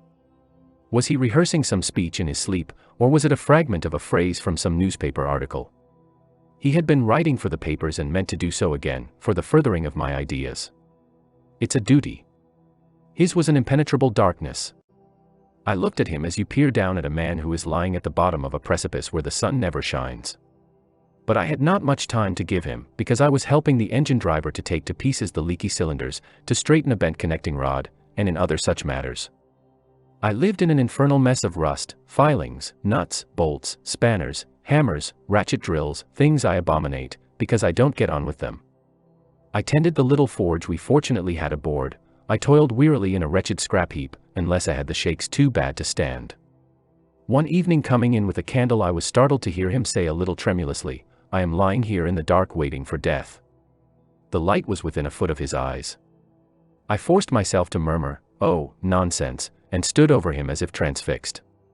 Anything approaching the change that came over his features I have never seen before, and hope never to see again. Oh, I wasn't touched. I was fascinated. It was as though a veil had been rent.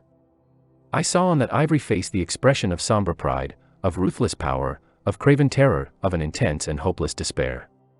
Did he live his life again in every detail of desire, temptation, and surrender during that supreme moment of complete knowledge? He cried in a whisper at some image, at some vision. He cried out twice, a cry that was no more than a breath. The horror. The horror. I blew the candle out and left the cabin. The pilgrims were dining in the mess room, and I took my place opposite the manager, who lifted his eyes to give me a questioning glance, which I successfully ignored. He leaned back, serene, with that peculiar smile of his sealing the unexpressed depths of his meanness. A continuous shower of small flies streamed upon the lamp, upon the cloth, upon our hands and faces. Suddenly the manager's boy put his insolent black head in the doorway, and said in a tone of scathing contempt, Mr. Kurtz, he dead. All the pilgrims rushed out to see. I remained, and went on with my dinner.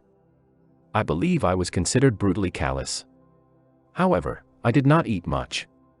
There was a lamp in there, light, don't you know, and outside it was so beastly dark. I went no more near the remarkable man who had pronounced a judgment upon the adventures of his soul on this earth. The voice was gone. What else had been there? But I am of course aware that next day the pilgrims buried something in a muddy hole. And then they very nearly buried me. However, as you see, I did not go to join Kurtz there and then. I did not. I remained to dream the nightmare out to the end, and to show my loyalty to Kurtz once more. Destiny. My destiny. Droll thing life is, that mysterious arrangement of merciless logic for a futile purpose. The most you can hope from it is some knowledge of yourself that comes too late, a crop of unextinguishable regrets. I have wrestled with death. It is the most unexciting contest you can imagine. It takes place in an impalpable grayness, with nothing underfoot, with nothing around, without spectators, without clamor, without glory, without the great desire of victory, without the great fear of defeat, in a sickly atmosphere of tepid skepticism, without much belief in your own right, and still less in that of your adversary. If such is the form of ultimate wisdom, then life is a greater riddle than some of us think it to be. I was within a hair's breadth of the last opportunity for pronouncement, and I found with humiliation that probably I would have nothing to say. This is the reason why I affirm that Kurtz was a remarkable man. He had something to say. He said it. Since I had peeped over the edge myself, I understand better the meaning of his stare, that could not see the flame of the candle, but was wide enough to embrace the whole universe, piercing enough to penetrate all the hearts that beat in the darkness. He had summed up, he had judged. The horror. He was a remarkable man. After all, this was the expression of some sort of belief. It had candor, it had conviction, it had a vibrating note of revolt in its whisper, it had the appalling face of a glimpsed truth, the strange commingling of desire and hate. And it is not my own extremity I remember best, a vision of grayness without form filled with physical pain, and a careless contempt for the evanescence of all things, even of this pain itself. No. It is his extremity that I seem to have lived through. True, he had made that last stride, he had stepped over the edge, while I had been permitted to draw back my hesitating foot. And perhaps in this is the whole difference, perhaps all the wisdom, and all truth, and all sincerity, are just compressed into that inappreciable moment of time in which we step over the threshold of the invisible. Perhaps. I like to think my summing up would not have been a word of careless contempt. Better his cry, much better. It was an affirmation, a moral victory paid for by innumerable defeats, by abominable terrors, by abominable satisfactions. But it was a victory. That is why I have remained loyal to Kurtz to the last, and even beyond, when a long time after I heard once more, not his own voice, but the echo of his magnificent eloquence thrown to me from a soul as translucently pure as a cliff of crystal. No, they did not bury me, though there is a period of time which I remember mistily, with a shuddering wonder, like a passage through some inconceivable world that had no hope in it and no desire. I found myself back in the sepulchral city, resenting the sight of people hurrying through the streets to filch a little money from each other, to devour their infamous cookery, to gulp their unwholesome beer, to dream their insignificant and silly dreams. They trespassed upon my thoughts.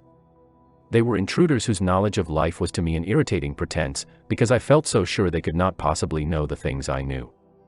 Their bearing, which was simply the bearing of commonplace individuals going about their business in the assurance of perfect safety, was offensive to me like the outrageous flauntings of folly in the face of a danger it is unable to comprehend. I had no particular desire to enlighten them, but I had some difficulty in restraining myself from laughing in their faces so full of stupid importance. I dare say I was not very well at that time. I tottered about the streets, there were various affairs to settle, grinning bitterly at perfectly respectable persons. I admit my behavior was inexcusable, but then my temperature was seldom normal in these days.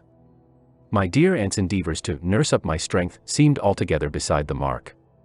It was not my strength that wanted nursing, it was my imagination that wanted soothing. I kept the bundle of papers given me by Kurtz, not knowing exactly what to do with it. His mother had died lately, watched over, as I was told, by his intended.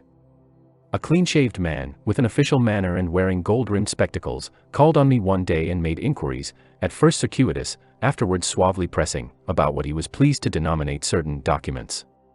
I was not surprised, because I had had 2 rows with the manager on the subject out there. I had refused to give up the smallest scrap out of that package, and I took the same attitude with the spectacled man.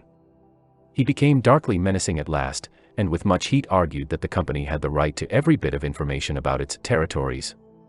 And said he, Mr. Kurtz's knowledge of unexplored regions must have been necessarily extensive and peculiar, owing to his great abilities and to the deplorable circumstances in which he had been placed. Therefore, I assured him Mr. Kurtz's knowledge, however extensive, did not bear upon the problems of commerce or administration. He invoked then the name of science. It would be an incalculable loss if, etc., etc. I offered him the report on the suppression of savage customs, with the postscriptum torn off. He took it up eagerly, but ended by sniffing at it with an air of contempt. This is not what we had a right to expect, he remarked. Expect nothing else, I said. There are only private letters. He withdrew upon some threat of legal proceedings, and I saw him no more, but another fellow, calling himself Kurtz's cousin, appeared 2 days later, and was anxious to hear all the details about his dear relative's last moments. Incidentally, he gave me to understand that Kurtz had been essentially a great musician. There was the making of an immense success, said the man, who was an organist, I believe, with lank gray hair flowing over a greasy coat collar. I had no reason to doubt his statement, and to this day I am unable to say what was Kurtz's profession, whether he ever had any, which was the greatest of his talents. I had taken him for a painter who wrote for the papers, or else for a journalist who could paint, but even the cousin, who took snuff during the interview, could not tell me what he had been, exactly. He was a universal genius. On that point I agreed with the old chap, who thereupon blew his nose noisily into a large cotton handkerchief and withdrew in senile agitation, bearing off some family letters and memoranda without importance. Ultimately, a journalist anxious to know something of the fate of his dear colleague turned up. This visitor informed me Kurtz's proper sphere ought to have been politics, on the popular side. He had furry straight eyebrows, bristly hair cropped short, an eyeglass on a broad ribbon, and, becoming expansive, confessed his opinion that Kurtz really couldn't write a bit, but heavens, how that man could talk! He electrified large meetings. He had faith, don't you see, he had the faith. He could get himself to believe anything, anything. He would have been a splendid leader of an extreme party. What party? I asked. Any party, answered the other. He was an extremist. Did I not think so? I assented. Did I know, he asked, with a sudden flash of curiosity, what it was that had induced him to go out there? Yes, said I, and forthwith handed him the famous report for publication, if he thought fit. He glanced through it hurriedly, mumbling all the time, judged it would do, and took himself off with this plunder. Thus I was left at last with a slim packet of letters and the girl's portrait. She struck me as beautiful, I mean she had a beautiful expression. I know that the sunlight can be made to lie, too, yet one felt that no manipulation of light and pose could have conveyed the delicate shade of truthfulness upon those features. She seemed ready to listen without mental reservation, without suspicion, without a thought for herself. I concluded I would go and give her back her portrait and those letters myself. Curiosity. Yes, and also some other feeling perhaps. All that had been Kurtz's had passed out of my hands, his soul, his body, his station, his plans, his ivory, his career. There remained only his memory and his intended, and I wanted to give that up, too, to the past, in a way, to surrender personally all that remained of him with me to that oblivion which is the last word of our common fate. I don't defend myself. I had no clear perception of what it was I really wanted. Perhaps it was an impulse of unconscious loyalty, or the fulfillment of one of those ironic necessities that lurk in the facts of human existence. I don't know. I can't tell. But I went. I thought his memory was like the other memories of the dead that accumulate in every man's life, a vague impress on the brain of shadows that had fallen on it in their swift and final passage, but before the high and ponderous door, between the tall houses of a street as still and decorous as a well-kept alley in a cemetery, I had a vision of him on the stretcher, opening his mouth voraciously, as if to devour all the earth with all its mankind. He lived then before me, he lived as much as he had ever lived, a shadow insatiable of splendid appearances, of frightful realities, a shadow darker than the shadow of the night, and draped nobly in the folds of a gorgeous eloquence. The vision seemed to enter the house with me, the stretcher, the phantom bearers, the wild crowd of obedient worshippers, the gloom of the forests, the glitter of the reach between the murky bends, the beat of the drum, regular and muffled like the beating of a heart, the heart of a conquering darkness. It was a moment of triumph for the wilderness, an invading and vengeful rush which, it seemed to me, I would have to keep back alone for the salvation of another soul. And the memory of what I had heard him say afar there, with the horn shape stirring at my back, in the glow of fires, within the patient woods, those broken phrases came back to me, were heard again in their ominous and terrifying simplicity. I remembered his abject pleading, his abject threats, the colossal scale of his vile desires, the meanness, the torment, the tempestuous anguish of his soul. And later on I seemed to see his collected languid manner, when he said one day, "This lot of ivory now is really mine. The company did not pay for it. I collected it myself at a very great personal risk. I am afraid they will try to claim it as theirs though. It is a difficult case. What do you think I ought to do? Resist? I want no more than justice." He wanted no more than justice, no more than justice. I rang the bell before a mahogany door on the first floor, and while I waited he seemed to stare at me out of the glassy panel, stare with that wide and immense stare embracing, condemning, loathing all the universe. I seemed to hear the whispered cry, the horror. The horror. The dusk was falling. I had to wait in a lofty drawing room with 3 long windows from floor to ceiling that were like 3 luminous and bed-draped columns. The bent gilt legs and backs of the furniture shone in indistinct curves. The tall marble fireplace had a cold and monumental whiteness. A grand piano stood massively in a corner, with dark gleams on the flat surfaces like a somber and polished sarcophagus. A high door opened, closed. I rose. She came forward, all in black, with a pale head, floating towards me in the dusk. She was in mourning. It was more than a year since his death, more than a year since the news came. She seemed as though she would remember and mourn forever. She took both my hands in hers and murmured, "I had heard you were coming." I noticed she was not very young, I mean not girlish. She had a mature capacity for fidelity, for belief, for suffering. The room seemed to have grown darker, as if all the sad light of the cloudy evening had taken refuge on her forehead. This fair hair, this pale visage, this pure brow, seemed surrounded by an ashy halo from which the dark eyes looked out at me. Their glance was guileless, profound, confident, and trustful. She carried her sorrowful head as though she were proud of that sorrow, as though she would say, I alone know how to mourn for him as he deserves. But while we were still shaking hands, such a look of awful desolation came upon her face that I perceived she was one of those creatures that are not the playthings of time. For her he had died only yesterday. And, by Jove, the impression was so powerful that for me, too, he seemed to have died only yesterday, nay, this very minute. I saw her and him in the same instant of time, his death and her sorrow. I saw her sorrow in the very moment of his death. Do you understand? I saw them together, I heard them together. She had said, with a deep catch of the breath, "I have survived," while my strained ears seemed to hear distinctly, mingled with her tone of despairing regret, the summing up whisper of his eternal condemnation. I asked myself what I was doing there, with a sensation of panic in my heart as though I had blundered into a place of cruel and absurd mysteries not fit for a human being to behold. She motioned me to a chair. We sat down. I laid the packet gently on the little table, and she put her hand over it. "You knew him well," she murmured, after a moment of mourning silence. "Intimacy grows quickly out there," I said. "I knew him as well as it is possible for one man to know another." "And you admired him," she said. "It was impossible to know him and not to admire him." "Was it?"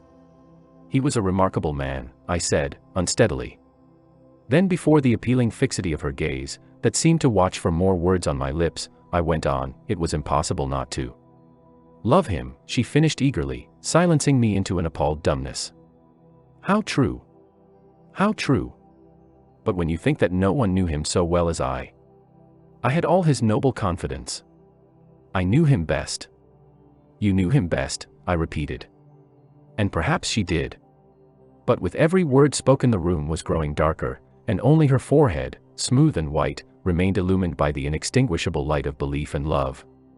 "You were his friend," she went on. "His friend," she repeated, a little louder. "You must have been, if he had given you this, and sent you to me. I feel I can speak to you, and oh, I must speak. I want you who have heard his last words, to know I have been worthy of him. It is not pride. Yes. I am proud to know I understood him better than any one on earth, he told me so himself. And since his mother died I have had no one to. I listened. The darkness deepened. I was not even sure whether he had given me the right bundle. I rather suspect he wanted me to take care of another batch of his papers which, after his death, I saw the manager examining under the lamp. And the girl talked, easing her pain in the certitude of my sympathy. She talked as thirsty men drink. I had heard that her engagement with Kurtz had been disapproved by her people. He wasn't rich enough or something. And indeed I don't know whether he had not been a pauper all his life. He had given me some reason to infer that it was his impatience of comparative poverty that drove him out there. Who was not his friend who had heard him speak once, she was saying. He drew men towards him by what was best in them. She looked at me with intensity. "It is the gift of the great," she went on, and the sound of her low voice seemed to have the accompaniment of all the other sounds, full of mystery, desolation, and sorrow, I had ever heard: the ripple of the river, the soughing of the trees swayed by the wind, the murmurs of the crowds, the faint ring of incomprehensible words cried from afar, the whisper of a voice speaking from beyond the threshold of an eternal darkness. "But you have heard him. You know," she cried. "Yes, I know," I said with something like despair in my heart, but bowing my head before the faith that was in her, before that great and saving illusion that shone with an unearthly glow in the darkness, in the triumphant darkness from which I could not have defended her, from which I could not even defend myself. What a loss to me, to us. She corrected herself with beautiful generosity. then added in a murmur, to the world. By the last gleams of twilight I could see the glitter of her eyes, full of tears that would not fall. I have been very happy, very fortunate, very proud, she went on. Too fortunate. Too happy for a little while. And now I am unhappy for life. She stood up, her fair hair seemed to catch all the remaining light in a glimmer of gold. I rose, too. And of all this, she went on mournfully, of all his promise, and of all his greatness, of his generous mind, of his noble heart, nothing remains, nothing but a memory. You and I. We shall always remember him, I said hastily. No, she cried. It is impossible that all this should be lost, that such a life should be sacrificed to leave nothing but sorrow. You know what vast plans he had. I knew of them, too. I could not perhaps understand, but others knew of them. Something must remain. His words, at least, have not died. His words will remain, I said. And his example, she whispered to herself. Men looked up to him, his goodness shone in every act. His example. True, I said, his example, too. Yes, his example. I forgot that. But I do not. I cannot believe, not yet. I cannot believe that I shall never see him again, that nobody will see him again, never, never, never. She put out her arms as if after a retreating figure, stretching them back and with clasped pale hands across the fading and narrow sheen of the window. Never see him. I saw him clearly enough then. I shall see this eloquent phantom as long as I live, and I shall see her, too, a tragic and familiar shade, resembling in this gesture another one, tragic also, and bedecked with powerless charms, stretching bare brown arms over the glitter of the infernal stream, the stream of darkness. She said suddenly very low, he died as he lived. His end, said I, with dull anger stirring in me, was in every way worthy of his life. And I was not with him, she murmured. My anger subsided before a feeling of infinite pity. Everything that could be done, I mumbled. Ah, but I believed in him more than anyone on earth, more than his own mother, more than himself. He needed me. Me. I would have treasured every sigh, every word, every sign, every glance. I felt like a chill grip on my chest. Don't, I said, in a muffled voice. Forgive me. I have mourned so long in silence, in silence. You were with him to the last. I think of his loneliness. Nobody near to understand him as I would have understood. Perhaps no one to hear. To the very end, I said, shakily. I heard his very last words. I stopped in a fright. Repeat them, she murmured in a heartbroken tone. I want something to live with. I was on the point of crying at her, don't you hear them? The dusk was repeating them in a persistent whisper all around us, in a whisper that seemed to swell menacingly like the first whisper of a rising wind. The horror. The horror. His last word, to live with, she insisted. Don't you understand? I loved him, I loved him, I loved him. I pulled myself together and spoke slowly. The last word he pronounced was, your name. I heard a light sigh and then my heart stood still, stopped dead short by an exulting and terrible cry, by the cry of inconceivable triumph and of unspeakable pain. I knew it, I was sure. She knew. She was sure. I heard her weeping, she had hidden her face in her hands. It seemed to me that the house would collapse before I could escape, that the heavens would fall upon my head. But nothing happened. The heavens do not fall for such a trifle. Would they have fallen, I wonder, if I had rendered Kurtz that justice which was his due? Hadn't he said he wanted only justice? But I couldn't. I could not tell her. It would have been too dark altogether. Marlow ceased, and sat apart, indistinct and silent, in the pose of a meditating Buddha. Nobody moved for a time. We have lost the first of the ebb, said the director suddenly. I raised my head. The offing was barred by a black bank of clouds, and the tranquil waterway leading to the uttermost ends of the earth flowed somber under an overcast sky, seemed to lead into the heart of an immense darkness.